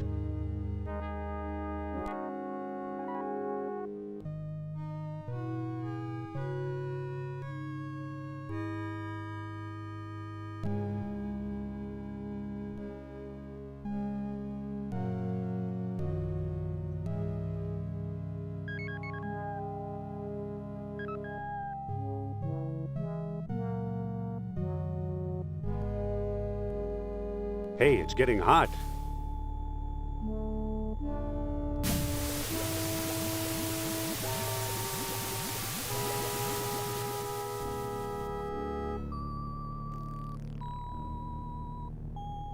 I don't need a worthless heap of slag. It's all that's left of the eel statue.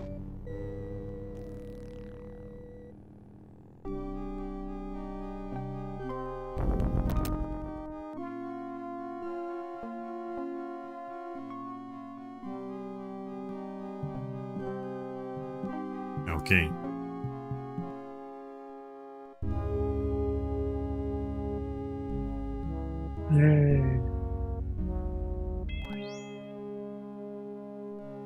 I can't reach it from here.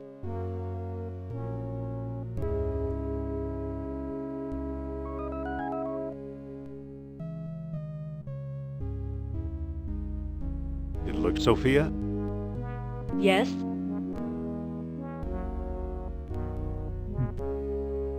Are you all right? I'll feel a lot better once you open this cell. I just crawled through a mile of mud for you. It was a picnic compared to life in this cell. Did you miss me? Put it this way, even your company beats this cell. Okay, then. Yeah, I kind of think she doesn't like it in there. Are you sure this is safe? Hurry up! And let you drop this bronze door on me? Brace the door with a rock. I don't have a rock.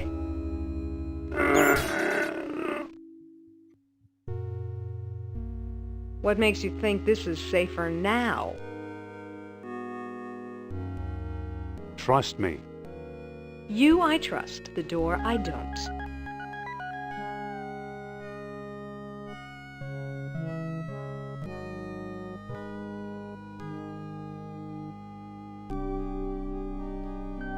Just trust me. Not if you're going to yell. Man. What makes you... Get a move on and find out. I need a moment to think.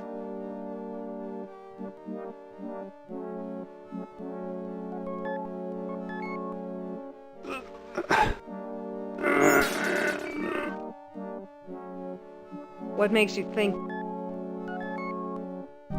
Trust. You I trust. I can't. Okay. I don't think that'll work. Let's see.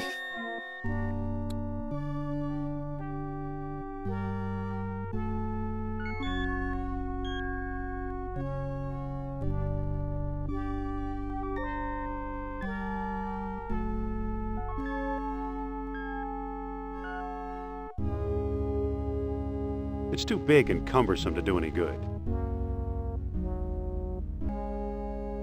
Sophia? Yes? See you soon. Don't leave me here, indeed. See you soon. I can't reach it from... I can't reach it from here. The fact that saving Sophia is optional, was this in the original design document? I don't recall. Yeah, I think that might have been something Hal did near the end, coming up with different alternatives for the ending. I do remember we talked, I don't know whether it was in the initial design document or just in our discussions about having, how we wanted to end the game, and we liked the idea of there being sort of different degrees of quality of ending, and in particular the whole sort of moral questions of using the machine and stuff that comes later. But whether you go out with Sophia or not, it seemed consistent, I think, with the people that just wanted to do Team's Path, where clearly you really care about the cooperation, to something like the Fist Path, where it's more of a Indiana Jones is kind of the lone explorer, and the women are, not as important to him. That you get the feeling of that in some of the movies.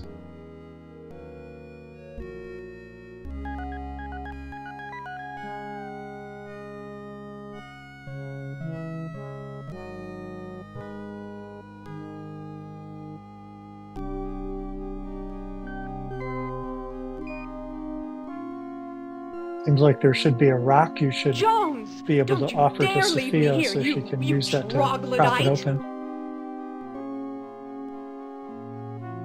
Wait, do I have it?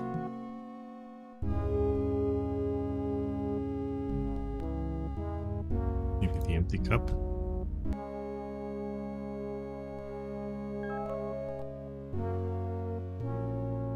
I mean, this is like solving puzzles back in the day. I don't remember how to Yeah. solve this one. Okay. Give empty cup to Sophia. I don't think that'll help me.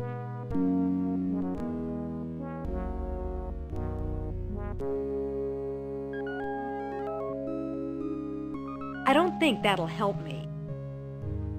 I don't think that'll help me. It'll never fit between the bars. Wait a minute. Can you?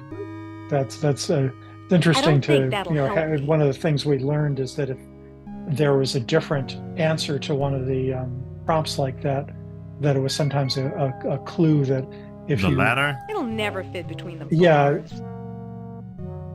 Can you put the ladder down outside? It's too big and cumbersome to do any good. I guess not.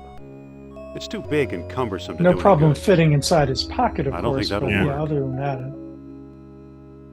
oh well.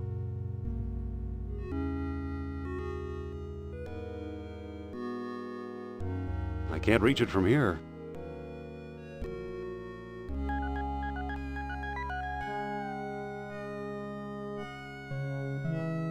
Okay, what else can we Come do? back here.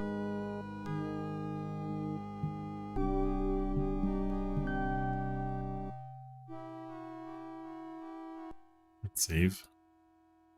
Sophia. I'm not going to get in there with that octopus.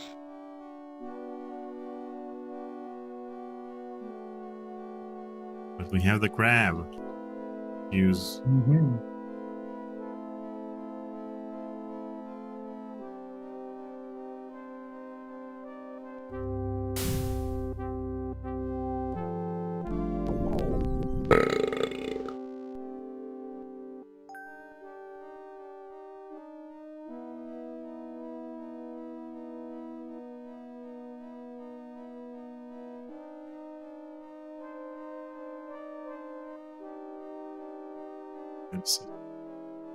So the octopus just needed a light lunch. It looks. I think you need the hinge pin.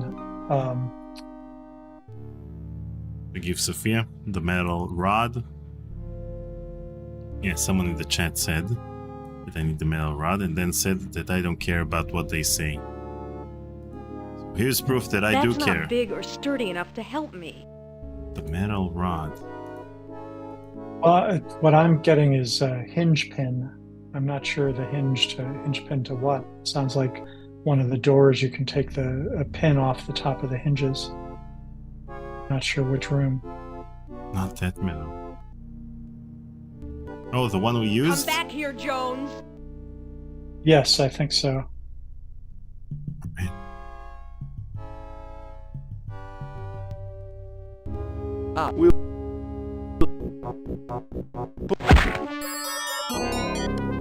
He doesn't have...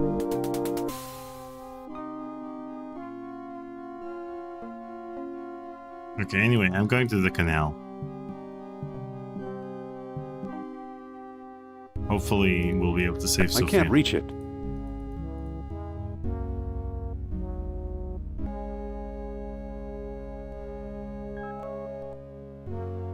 I can't reach it.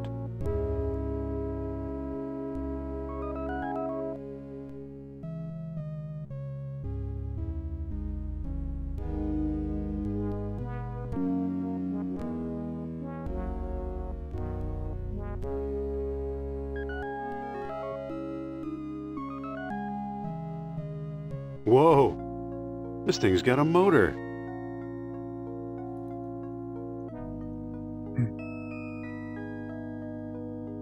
Okay, so there's nothing to do here because both...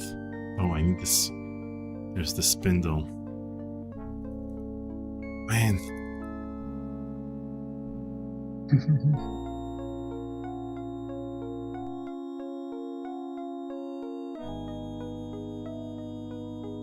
This reminds me of the way that Ron No Gilbert... thanks. I've had enough swimming for one day. I can't reach... I can't... No thanks. I've had enough... No thanks. I've had enough swimming for one day. That's what the raft is for.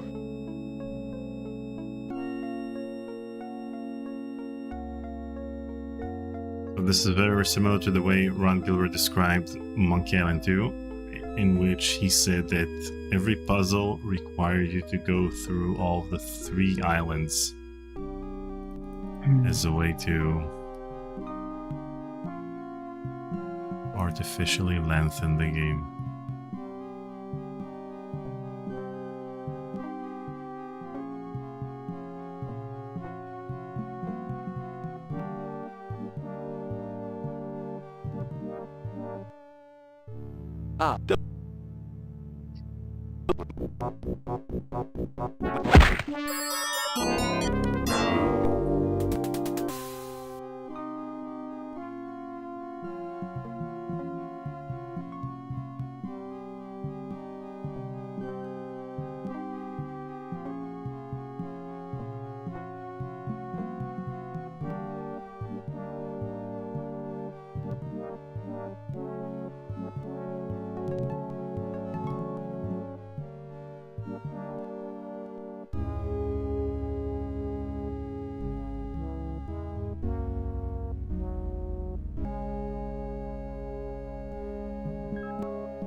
Dixby in the chat writes, "Dear Noah, thank you for Jones.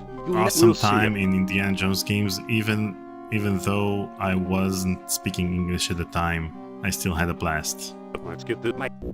Oh, that's great.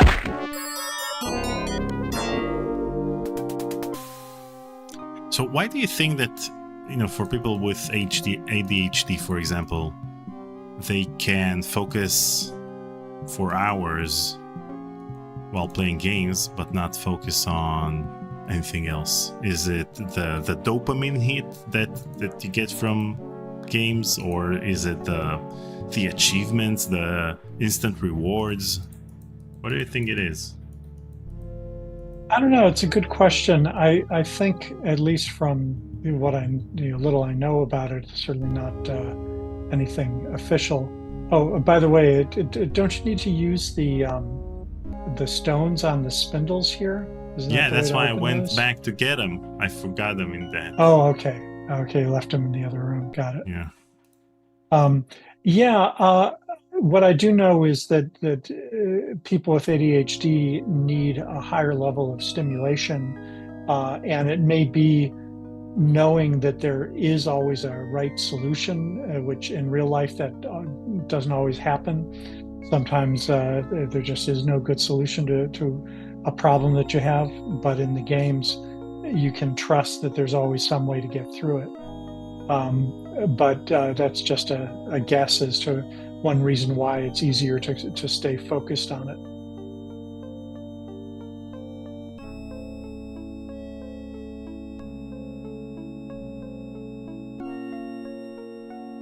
It doesn't quite fit.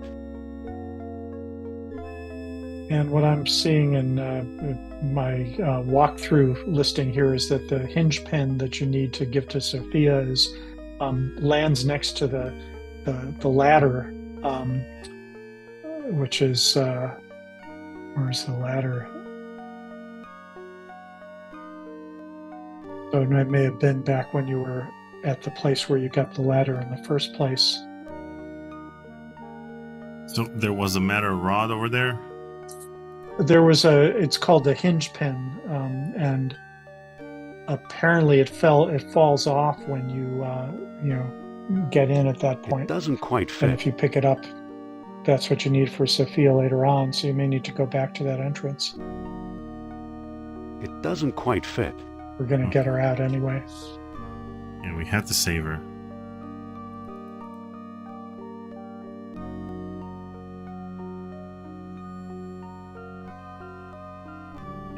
Let's see what's going on in this place. I can't see anything from down here.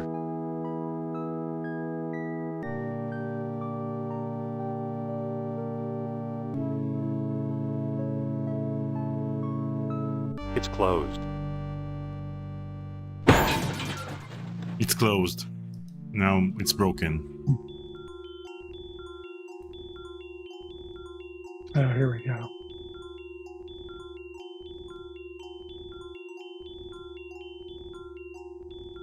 The bead won't fit there.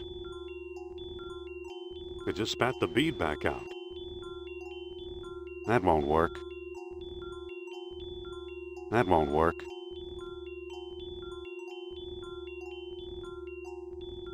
Wait, am I missing something?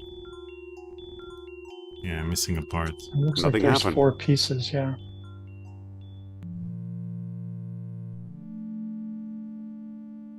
This might be where the hinge pin comes from.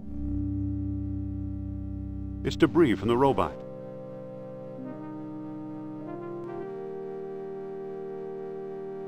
I think you need to solve the puzzle first.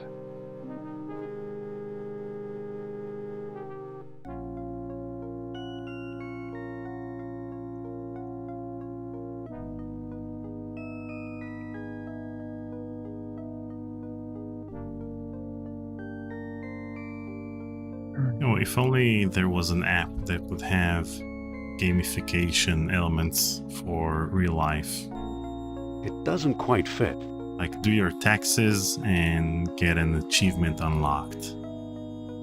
Yeah, well, people have tried that. There actually have been quite a few variations of that, but part of the problem there, I think, is just that you can get the achievement, but in real life, the reward is just being done with the work. You know, being given an achievement for making progress on your taxes doesn't feel very satisfying. And if you actually have finished them, then that in itself is a reward.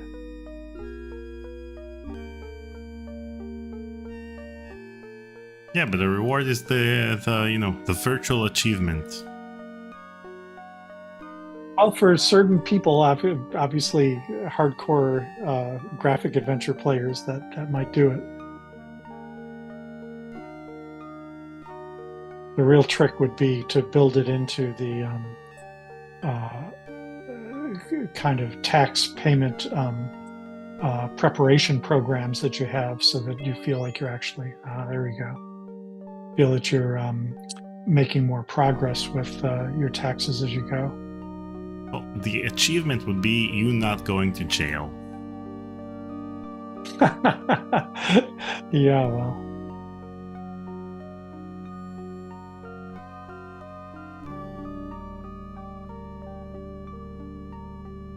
I don't know, I can see there being a tax preparation software where you have a door being, you need to enter your, what would it be? Your full list of deductions to open this door, and then you're going through creating your deductions, and you are given a key that drops out, or some equivalent of a key, and that lets you actually get through the next piece of the puzzle of preparing your taxes. But it still doesn't sound like a very fun game to me.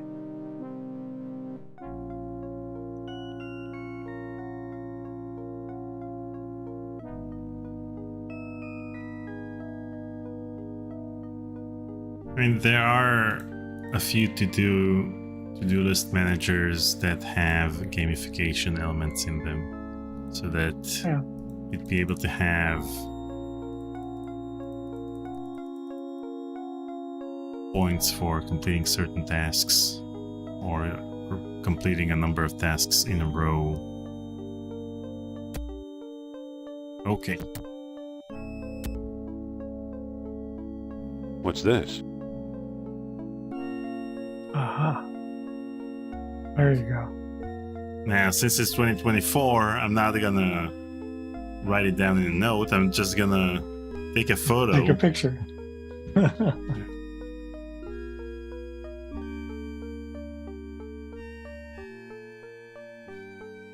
No thanks. I've had enough swimming for one day.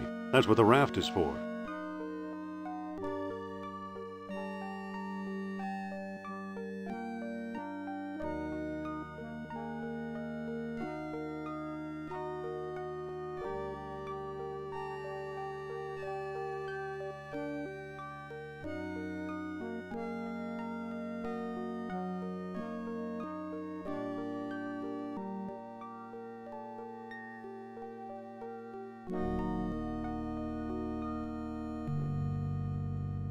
Okay, here we go.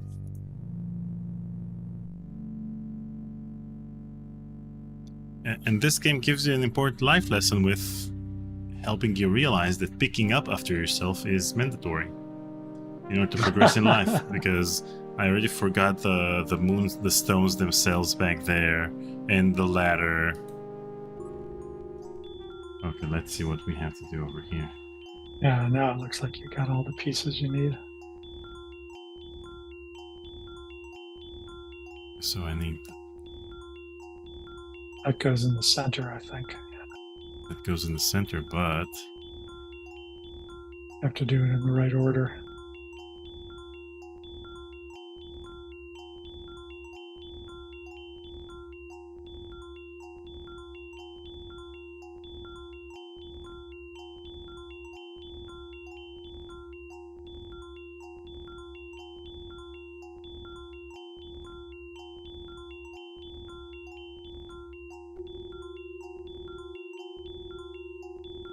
That won't work. I can't put it there. The wheel is in the back.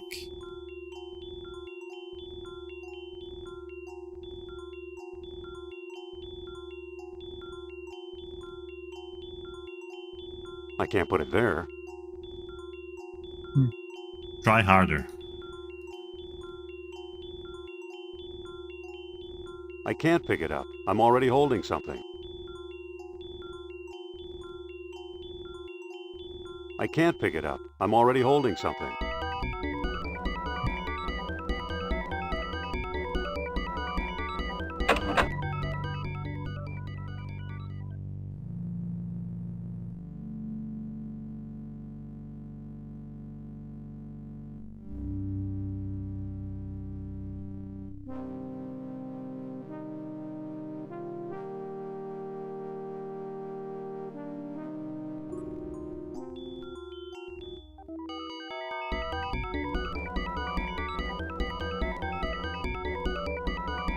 It can't move anymore in that direction.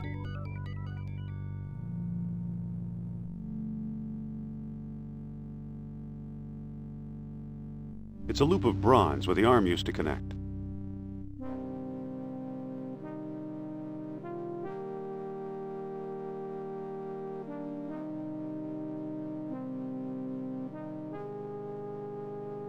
Oh, now you've got the right leverage.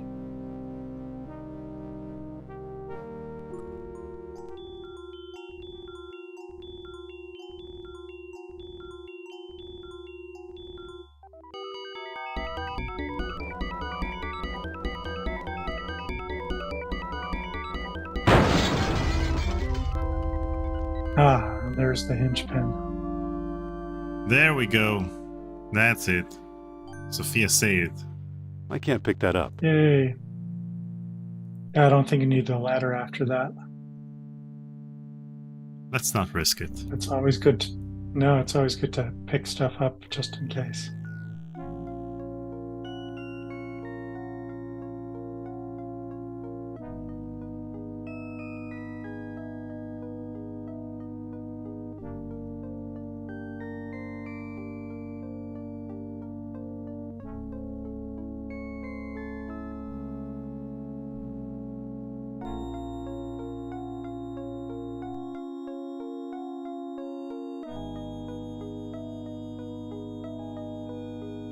And when you worked on this game, did you ever consider removing a few verbs?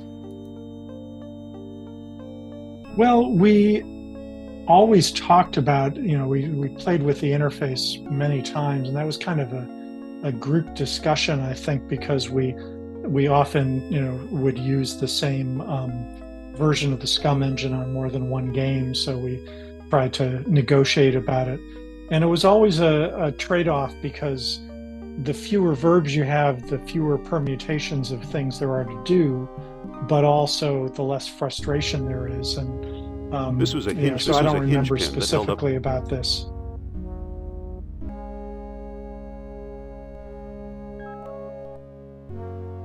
What am I supposed to do with this? Maybe we'll think of something.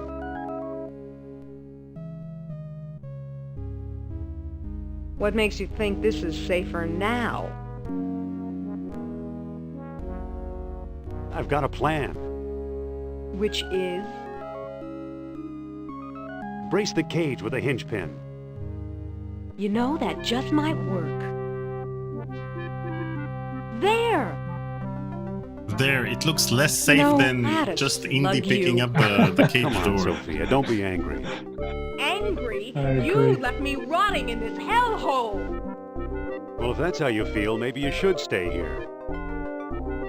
Maybe I will. Great idea. Fine. Fine.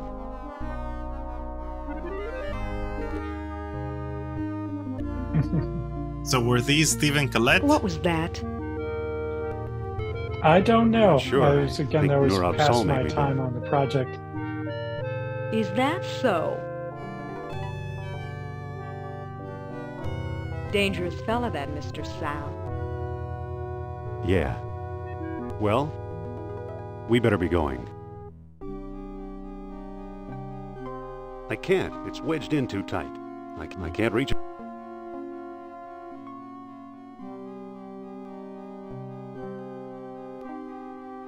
Wait, can I pick up the pin? I think so. Okay. Oh, there you go. I can't reach it from here.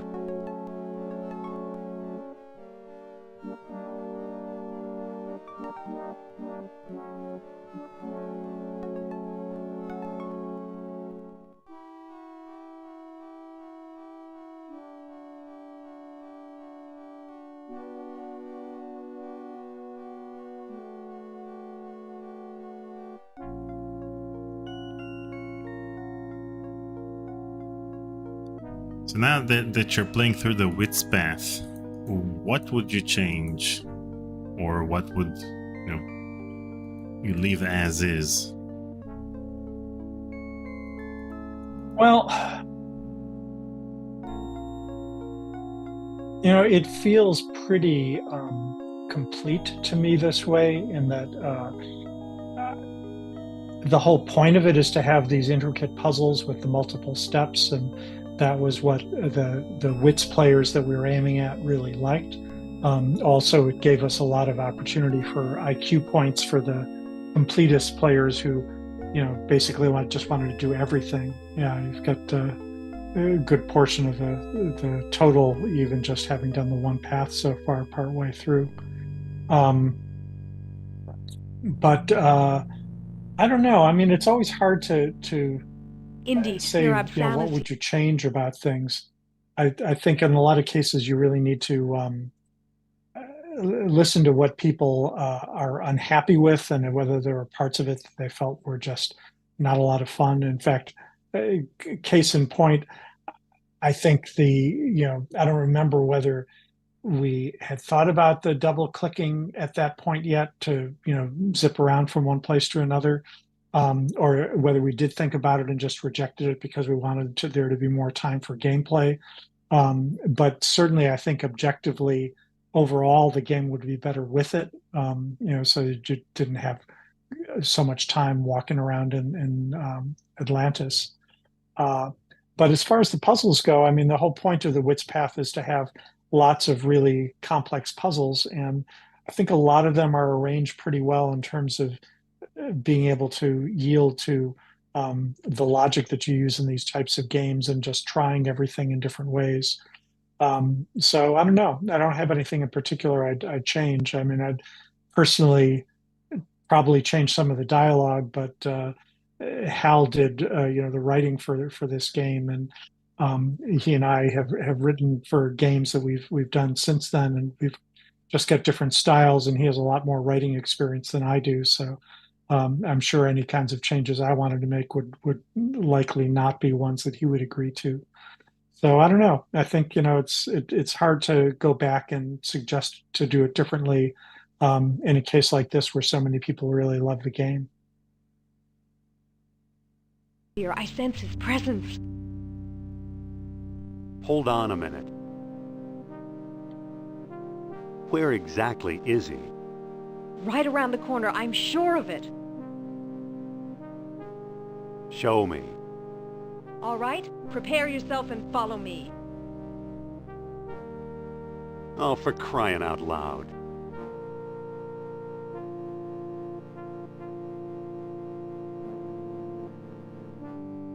In here, Indy. Follow me. Follow me.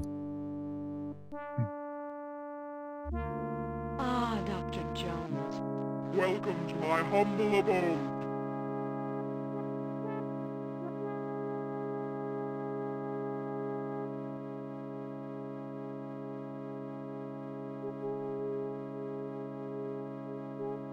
Hey, I hear you. come on, Sophia, let's get out of here. Never.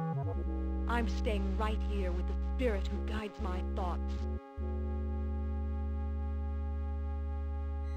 Hello, spirit guide. My name's Jones. Yes, I know you. You'll make a fine slave. Oh, yeah? Don't count on it.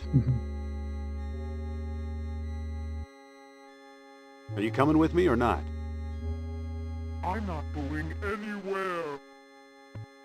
Take it easy while I look around.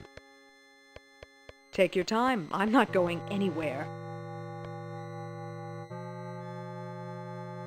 She's possessed, but I need to look around. Maybe I'll find a few items lying around.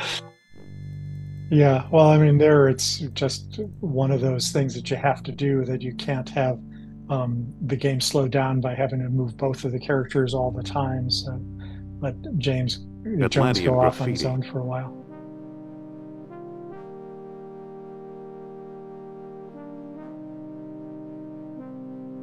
Okay, so I need the Doesn't seem to open. hinge pin. This.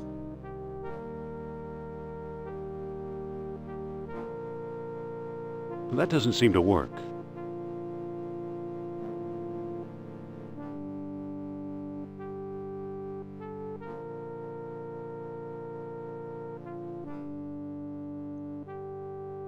Don't you need to match the pattern on the graffiti there with another That's pin? right.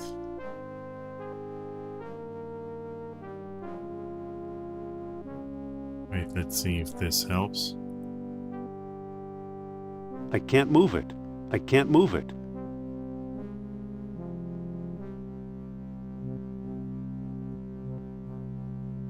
It looks like you just need the top position for the middle one and the middle position for the one on the right. I wonder if these markings are related to that huge machine.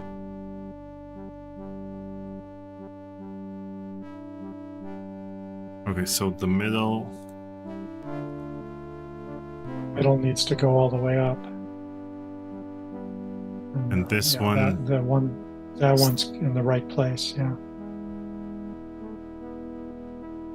And the third one.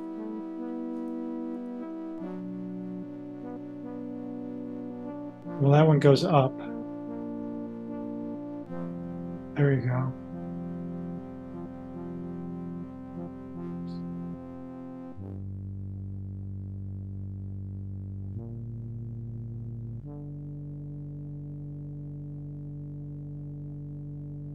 Oh man, I ran out of orichalcum. Uh-oh. Well, it's moving.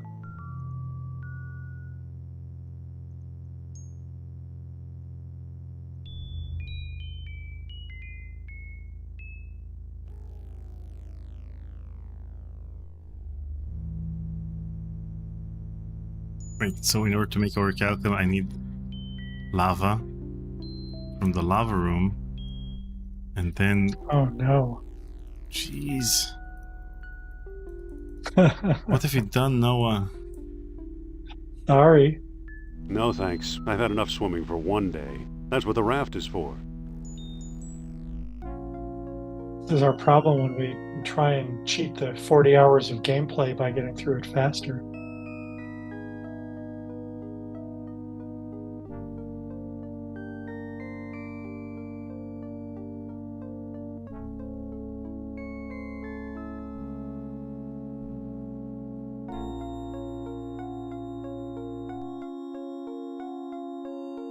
I'm starting to think we'll never finish this game.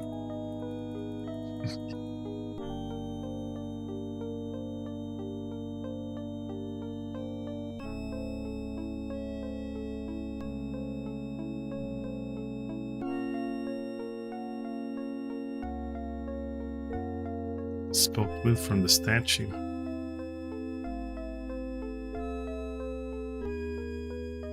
What statue?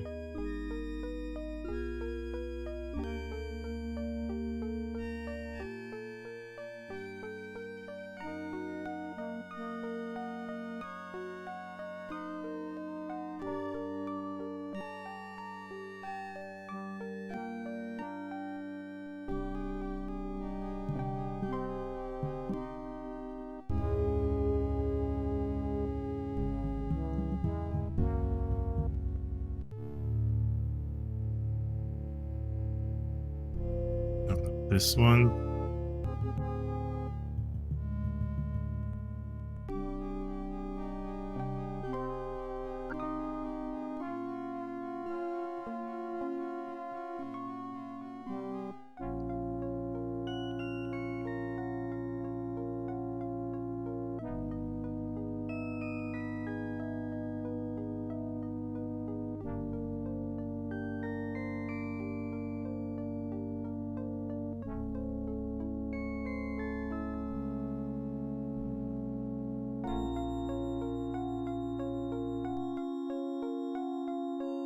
Don't worry, Noah, we'll finish the game. I'll make you proud.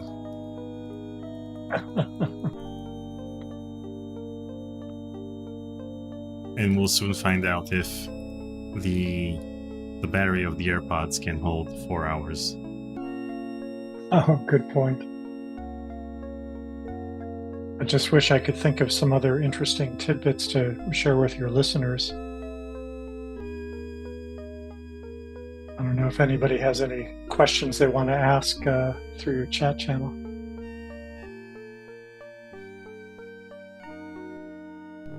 Okay, so 8 Machine asks, the comic book adaptation explicitly mentions that aliens were involved in the founding of Atlantis. Was that ever something you wanted to touch on in the game? Well, I remember that we discussed whether we wanted to do that and decided that being a little bit ambiguous about, the powers behind Atlantis was more interesting. But there we go. I can't pick that up now. I can't pick that up now.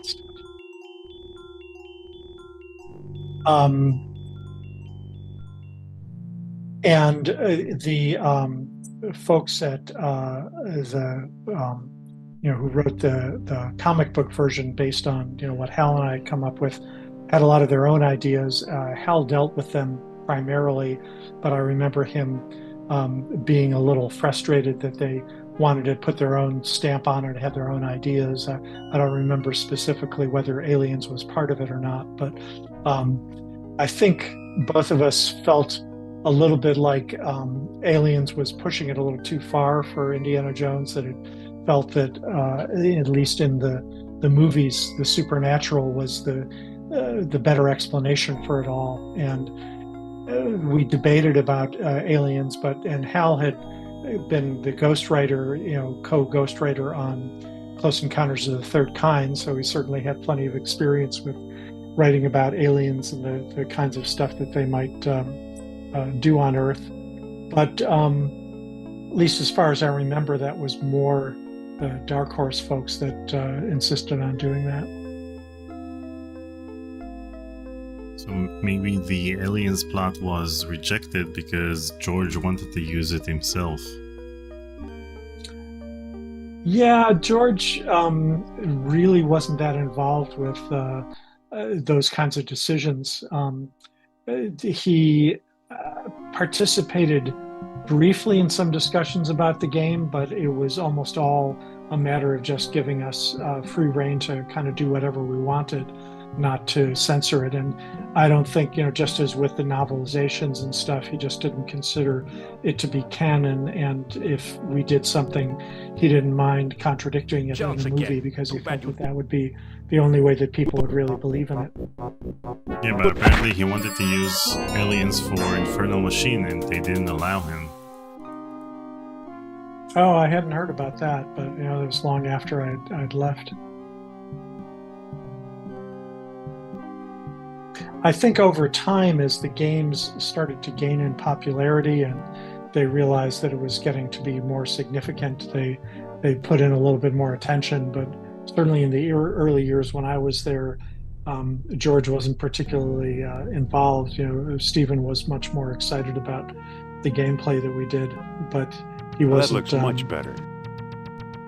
Too directly involved with Fate of Atlantis, much more so with Last Crusade.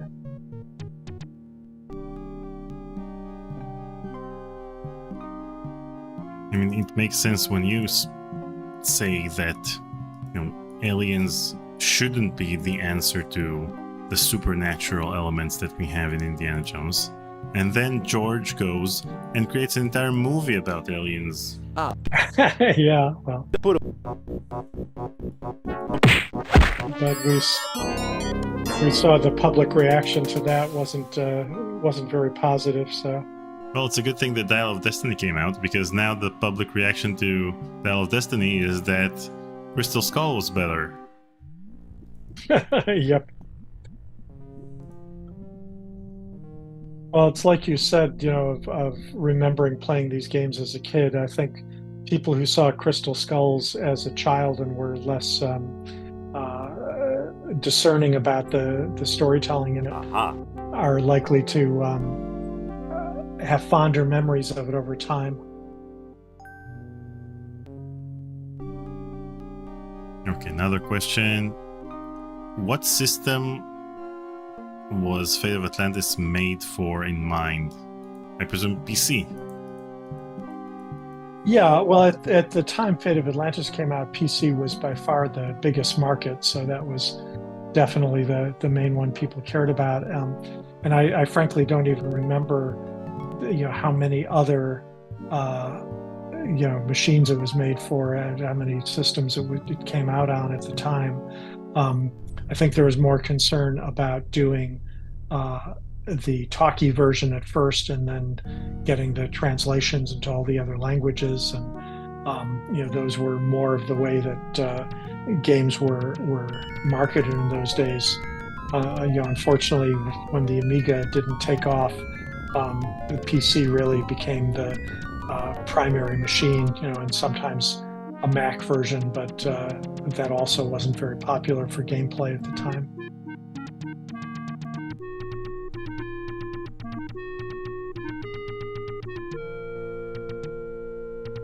More orichalcum beads. I'll put them in the box too. Okay, this time I have to be more careful. Wait, let's speak up after ourselves. Okay.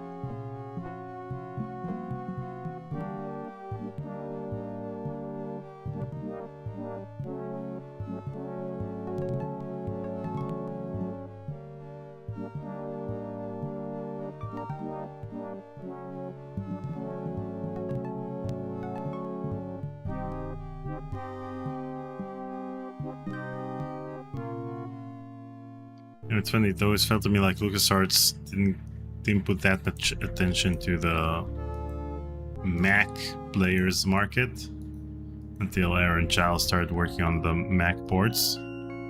They seemed like the ports themselves didn't work that well, and they were subpar when compared to the PC versions.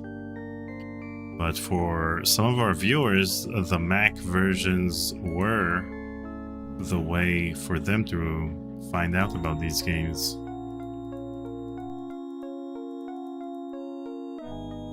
Yeah, these days, I'm watching what you're doing here on my on MacBook Air, and I only use a PC when I absolutely have to, mostly just because of the difficulties I have with Windows and how laborious, the updates and everything are every time I want to use it. But back at that point, it really, the qualities of the Mac as a game machine were somewhat limited, and it just didn't have the same level of popularity, by the long shot. So I presume it was more for kids who had their parents using a Mac for work, and then that was the only personal computer they had at home. So they had to have Mac versions of these games in order to play them. I wonder if these markings are related to that huge machine. Let's see. Time to deal with Sophia.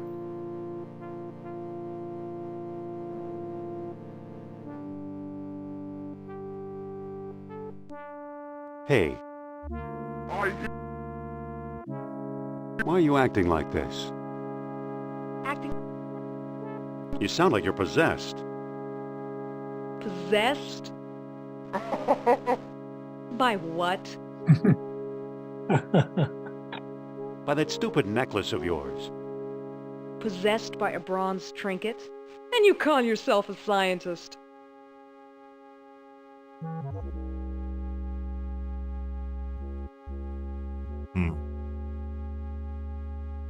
It's got you by the throat. Don't be ridiculous. Come on, Sophia, hand over the necklace. I can't. In 10 years, I've never let it out of my grasp. Now, I can't even force myself to take it off. Oh, Indy, I'm doomed. Hand over the necklace. He's all the way across the room. Excuse me. Excuse me. Big mortal! She's possessed. Excuse me. What's making you so weird?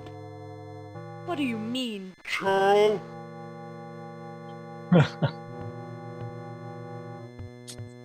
Come on, Works Sophia, better get a with grip on yourself. voice than it did with just I'm no text. longer the one you called Sophia. I am simply The one who rules. Hey, Oh, man. Hey. Big mortal!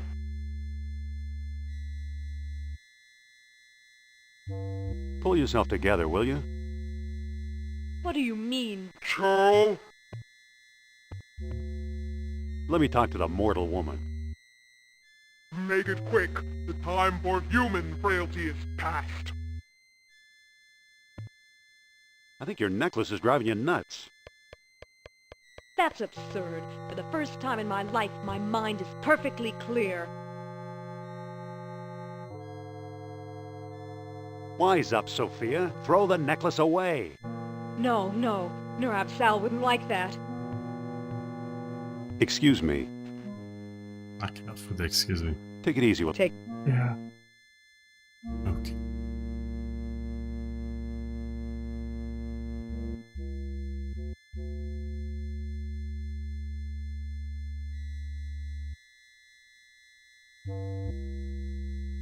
Mind if I look at your necklace?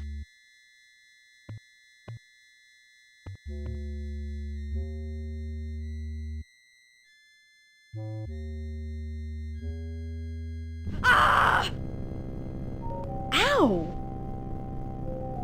That medallion is hot. Drop it, why don't you? Nurab Sal won't let me. Ouch! It's too hot.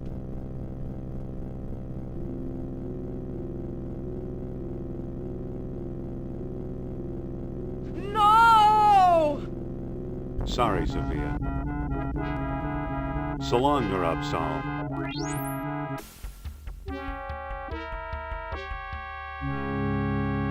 Well done. Thanks, Indy. If you hadn't done that, I'd be as dead as that monster.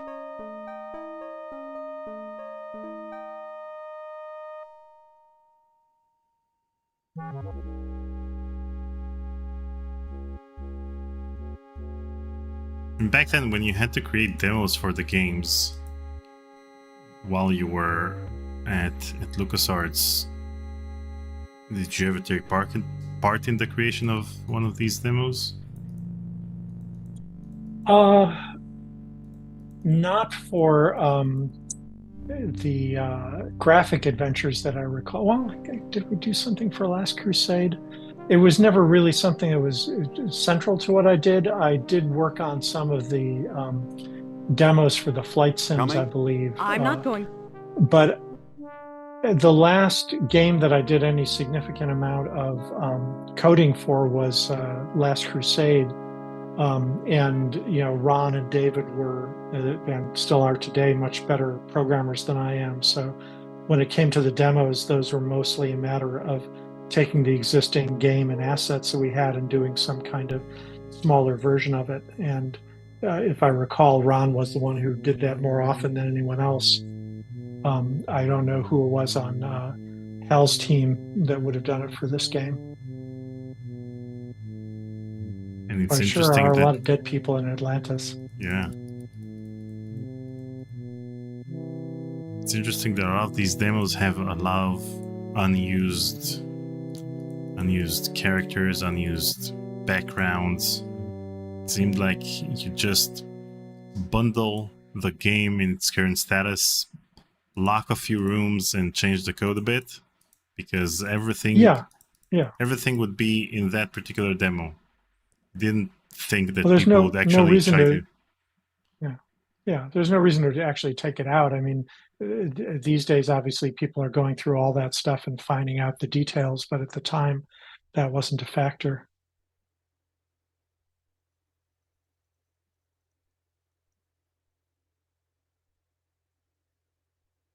Okay, so we have...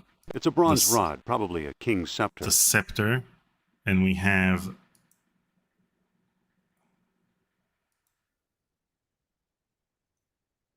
Right, and on the machine there were two positions that had the forward arrow on it. Exactly. So now we need to figure out which of these... There you go. That thing on the left. Wait, so the thing on the left is we have the left one and the right one at the top. And there's that arrow pointing up next to it. So I think that's what you need to do to make it go forward. Okay. Just don't waste any orichalcum. Yeah. I mean, it's just because Doug Lee didn't record the numbers, so I thought I had an endless amount of orichalcum beads. So it's not my fault. Nope. Actually, when you get Chris on there, you can complain to her that there weren't... I will. Don't worry. More numbers recorded.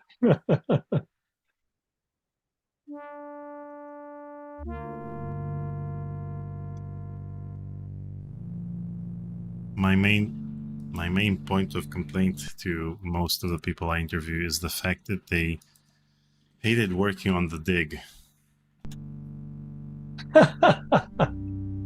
Everyone. Chris hated working on the dig.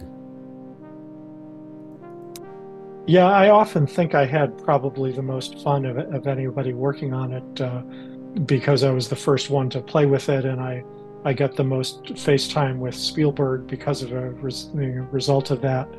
And I wasn't there for all the painful parts of the many revisions it went through and the delays that kept pushing it back.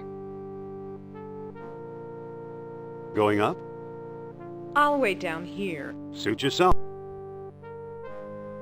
So out of all the people I interviewed who worked on the dig, which is tons, the only people who actually enjoyed working on it were Michael Land, because he got to work on the soundtrack, and maybe Dara or Julian Kwasniewski. Okay. Looks like good. so. Okay. Well, don't you need to start start rotating first and then change the order to make it go forward? Okay, so that means that I need to use this Yes. over here and move Sophia. So it's the one on the right side is in the middle position, I think. Thank you. Thanks for moving.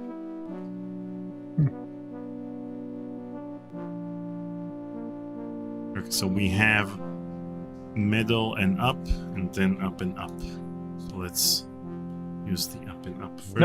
No. No, that I don't think that's the way it's done. You think it's first rotate and then forward? Yeah, It's I working. think it needs to be rotating. Get on board, Sophia. We'll see. Oh no, it looks like you're right. I guess because we had it rotating before.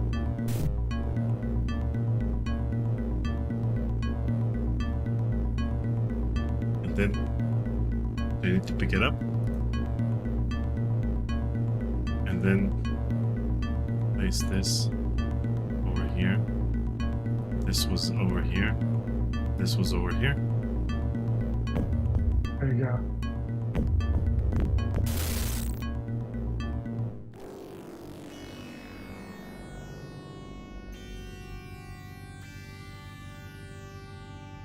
That was close.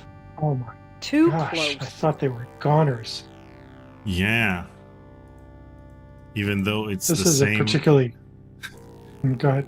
It's the same as in Last Crusade, in which you think he Yep. falls with a tank.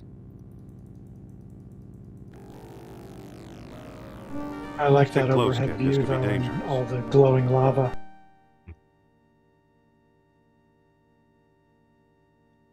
I'll take my chances.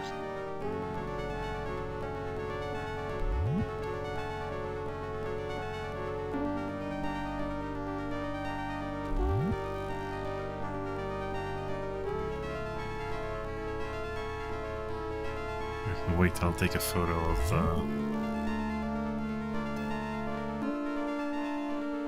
Man, I could have used the smartphone as a kid instead of Yeah. drawing the stones myself. I can't climb back up. The passage is too steep.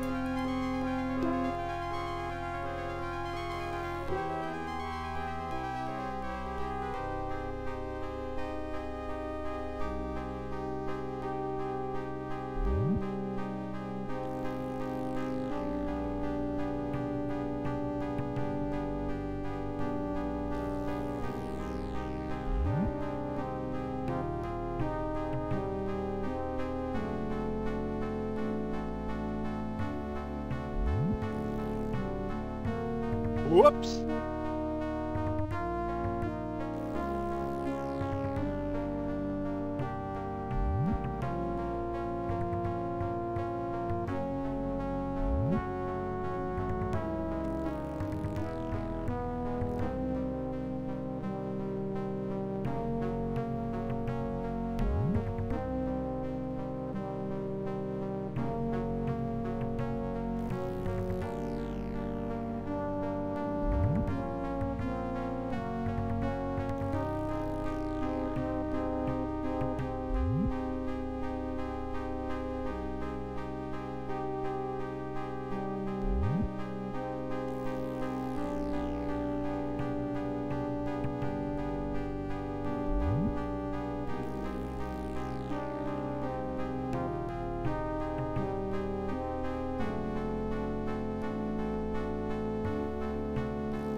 There we go. I think. Mhm.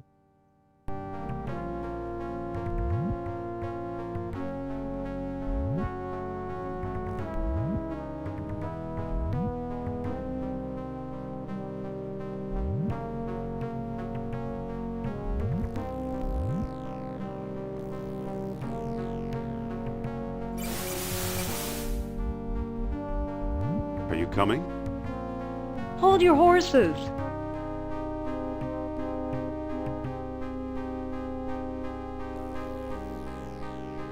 So according to some trivia online, they used Colette Michaud and Steve Purcell as as models for the rotoscoping Nice in move. this game. Thanks. Well, it makes sense. I don't recall when they got married. I actually was at their wedding, but I don't recall whether it was before or after the game came out. Here's your shining city. I think this sound effect Not was what used I at the beginning of expected, Sam & that's Max for in the Road. sure. And the place is still humming, maintaining the air pressure for untold centuries.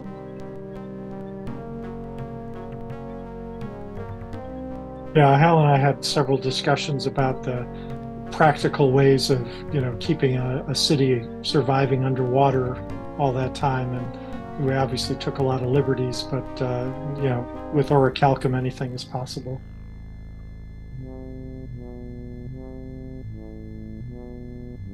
Okay, let's use the stones. We're getting there, Noah. All right.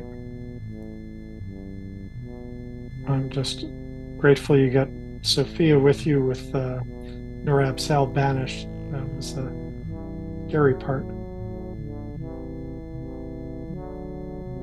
Okay, let's see. And you have your trusty iPhone now. Yeah. Okay, so the sun is over here. Right?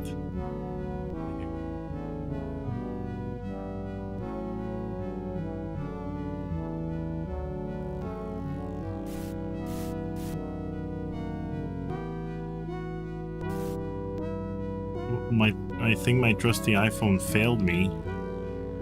Wait, can it be like so?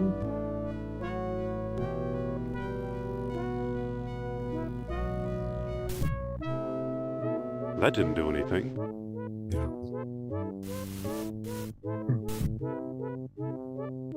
Uh-oh. Yeah! What did you do now, Indy? I think I turned it on. You see, Colonel? I told you Jones would be of some use to us.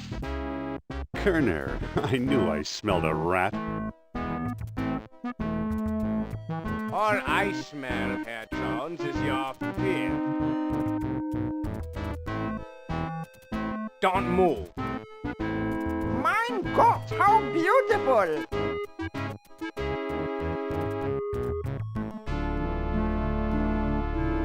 Congratulations, Dr. Jones. You've just handed the Third Reich its ultimate victory. It'll take more than a few orichalcum bombs to conquer the world, Overman. Bombs? The gods don't need bombs. Take a look around.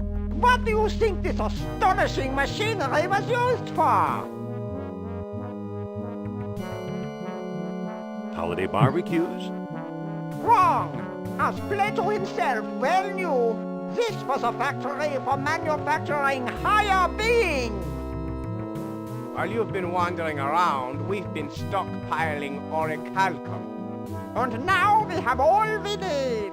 Are you ready for the greatest moment in history, Doctor? Did you notice all those hideously Yeah, I like that deformed line. bones?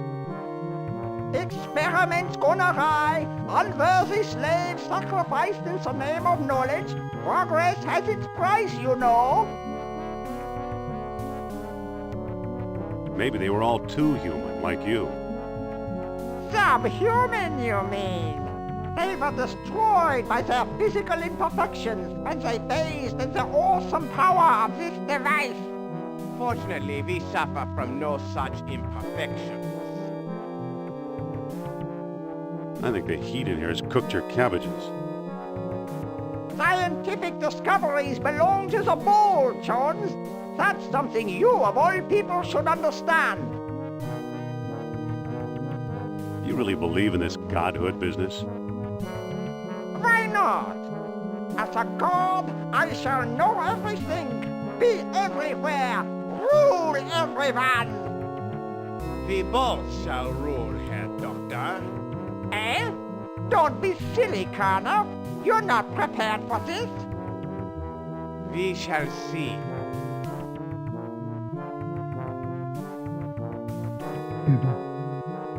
Swell. Send me a postcard from Valhalla.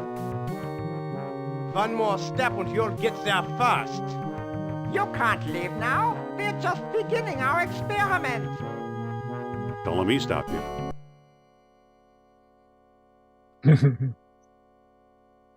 This is turning into a Sierra game. And we can't begin without a guinea pig, can we? Now, if you'll kindly step onto the platform. No! What? If anyone's going to become a god, it must be me. You don't make me laugh. I am in charge of this operation, you spineless sausage. Activate the machine. A test is a test. Plato suggested 10 beats. Let's try that. Wait! What now, Jones? What about Plato's tenfold error? What about it? Most of Plato's numbers were way off target. Just a thought. You may be right. We should divide by 10. Try 1 bead. 1 bead it is.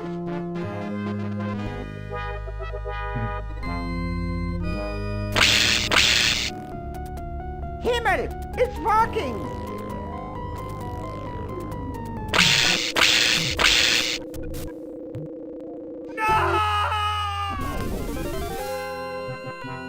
A small bead for a small man, eh, Jones? Now it's your turn.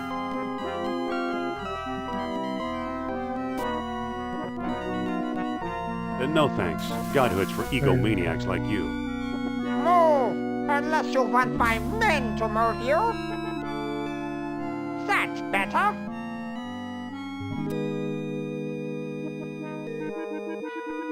You don't need orichalcum, you need a miracle. Nonsense! I'll start with Plato's number. 10 beats should do the trick. Here goes! Hang on a second.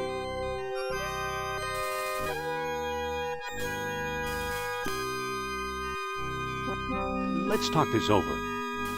There's no time. How many beads should we use? No beads, you crazy old man. Come now, Doctor. Where's your scientific curiosity? There you go.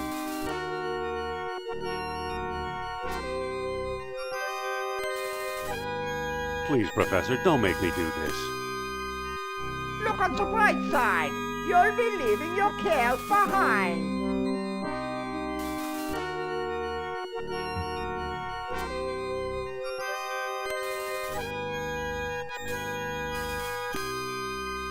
Listen, what if Plato's error went the other way? How do you mean?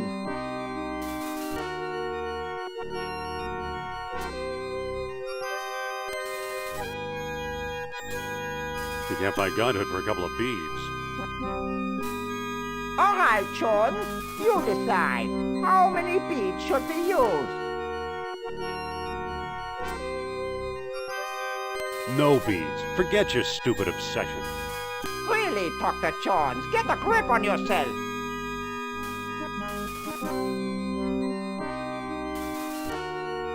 For your sake, I hope this doesn't work. Why not? Once I'm a god, I'm sending you straight to hell. I'm offering you immortality. Is that the thanks I get?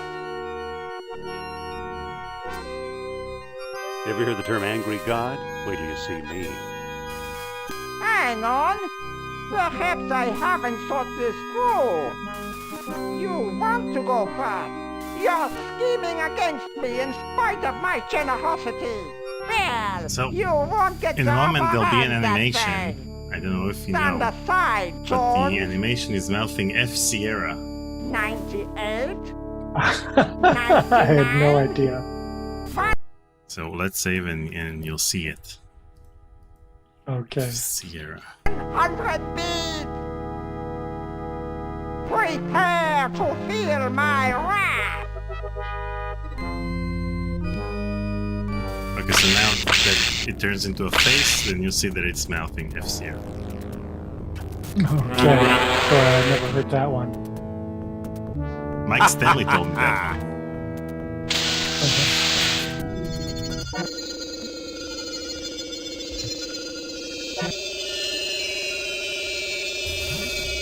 There it goes.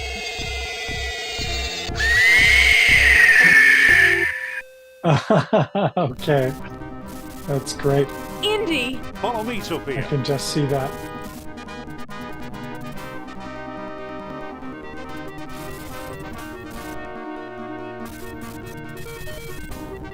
So we saved the world. Through the ship near the end, and Sigourney Weaver's character sees the they're called the chompers, the big metal things coming down and coming from the sides that make no sense at all, but they've got to get through it in this time sequence. It's very much like an adventure game. And in the movie, she says, well, screw this. But if you look at her lips, it turns out she was saying, well, F this. And they decided that that was going to get them an R rating instead of the PG-13 they wanted. So they dubbed it in. But it's pretty clear what Sigourney's saying at that moment. So I'm glad that tradition goes on, and hiding obscenities in people's animations. Mouthing other words is something I found out because when the movie Demolition Man with Sylvester Stallone and Wesley Snipes, so I saw the European version because that's the version that was released outside the US. So in the future, in Demolition Man, there's only one restaurant, and that restaurant was Pizza Hut in the European version. So they all went to Pizza Hut. That's the only restaurant that's out there. And I noticed that they're not eating any pizza. So it didn't make any sense for me as a kid, but I said, okay, it's Pizza Hut. But then I noticed that they're mouthing something else. And then I found out that in the US version, they're saying Taco Bell. And in the US version, it's Taco Bell. And back then, there was no Taco Bell outside the US. So they didn't pay for the product placement outside the US, so that's when they added Pizza Hut. Hurry! So my life was a lie. I actually thought that Pizza Hut was successful in the future, but apparently it was Taco Bell all along. Boy, I'm looking at this and thinking of all the Can you pilot a sub? animation assets that they About to find out. allocated to this long climactic sequence.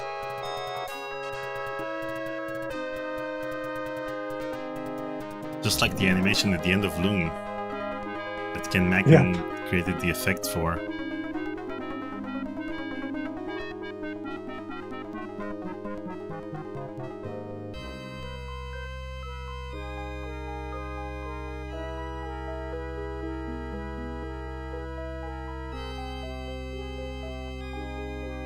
You know, a lot of my discoveries seem like tall tales even to me.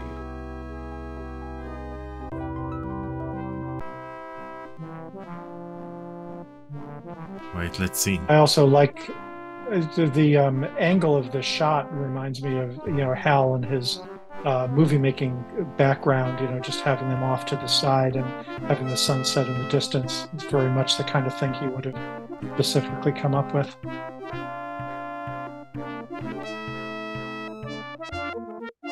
Where's your name? Oh, I got to be right up at the front. Really? Did we miss it? Or did I miss it? No, at the very beginning of the game. I think this is just the other, the credits that they didn't do at the beginning. I call them the above-the-line credits. No, that's not fair. You should get both. Oh, I don't know. Lucy Bradshaw. In a lot of our games, I don't remember whether it was Fate of Atlantis. We had a special key you could press, or a shift control something kind of key that just went straight to the credits so that we could always show it off to our friends and show our names.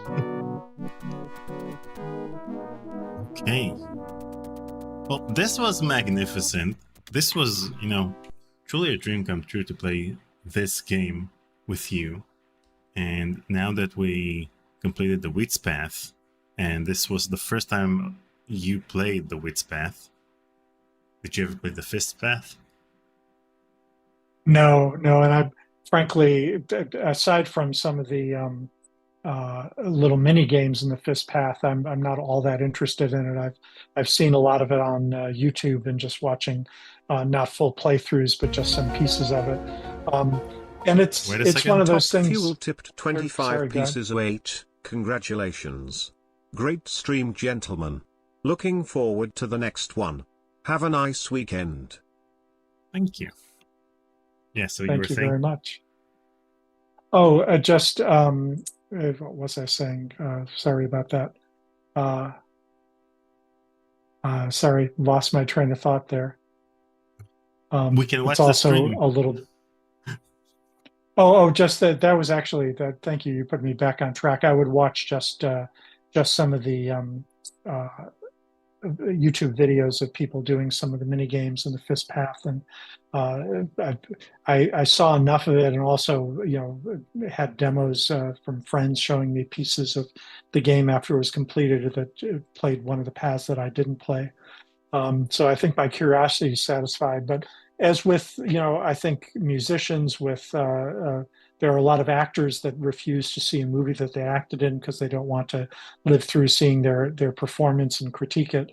It's not that I don't want to see these. I really enjoyed this, and I'm so grateful that you did the heavy lifting to get through all of this. But it's certainly, when you spend a lot of time living with a game, it sometimes can be hard to go through it all again, just because it reminds you of all the tough parts. And in this case, I got to do just the fun early design area. So it was a lot more fun to me to play it through the first time I did. But, there's a satisfaction with that, and I'm ready to move on. It's certainly just the other day I was in a cafe and somebody was playing the Indiana Jones theme in the background. I think it was actually the kitchen staff had it playing in the background. And it just gave me a warm feeling for being involved with this sort of privilege of being able to make games in this wonderful space and having so many people that enjoyed them. Yeah, and we're thankful for the fact that you actually worked on these games. And so I think that the next time we'll meet, we'll talk about The Dig, another game that, you just so eloquently explained why all of the people I interviewed about The Dig don't like The Dig, because they remember the hardships and the long days in which they had to get the game ready for release. Let's say, I think around the last iteration took them 9 months or so until they actually finished the game.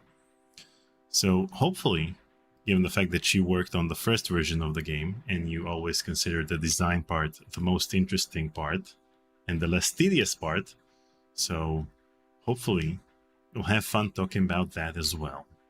And I do look forward to that. I mean, the other thing, of course, as I said, I not only had Spielberg, but got to do, I think it was just one session, maybe two, where both George and Stephen participated. And that, will always be one of the absolute high points of my career, was to run a creative session where George Lucas and Steven Spielberg were participants, but I got to actually be in charge. It was kind of an overwhelming responsibility, but a really fun experience. And hopefully by the time we do this live stream, we'll get Steven Spielberg's permission to play the tape. We'll see. I'll Certainly reach I out can to at him. least I'll ask quote him from it. I'll ask him if he wants to come in for an interview, and if not, then at least he has to give permission for us to play his tape. These are his only two options. If you get the permission, then my hat's off to you. In fact, he may be surprised to know that it still exists, for that matter. I mean, it couldn't be that difficult. He's probably, Steven Spielberg at gmail.com. Something like that. Just the question is whether it's one word or whether he puts a period in between the first and last. Periods And don't you matter. could probably just write him a fan letter. I'm sure that would get through. Wait, so I guessed Steven Spielberg's email correctly? Dots don't matter in emails because with Gmail you can add the dots wherever and it's still the same email. Oh, really? I didn't know about that. And another thing you should know, that you can use the plus sign and add things after the email itself, and Gmail would ignore it. So for example, if you want to avoid getting spam, or you want to know where you're getting spam from, so you're I don't know, you're creating a new user for Amazon. So you create the email, Steven Spielberg, for example, then you add plus Amazon at gmail.com. So Gmail removes that, but when they send you the email, you see that the email address is plus Amazon, and then you know that they are the one who leaked the email in case you're getting spam in that particular email address. Oh, interesting. I didn't know that. Okay, so the first thing I'll do after this live stream is over is I'll send Steven Spielberg an email. Hopefully he'll reply. If not, at least we tried. So okay, sounds good. Thank you, Noah. This truly has been a dream come true. I hope you have a lovely weekend, and we'll talk soon. Thank you, and I hope you have a good night's sleep after this great Command performance. It was just wonderful to see it and relive a lot of good memories. And thank you to all the people watching for enjoying the game as well. Thank you, everyone. Thank you, Noah. Bye.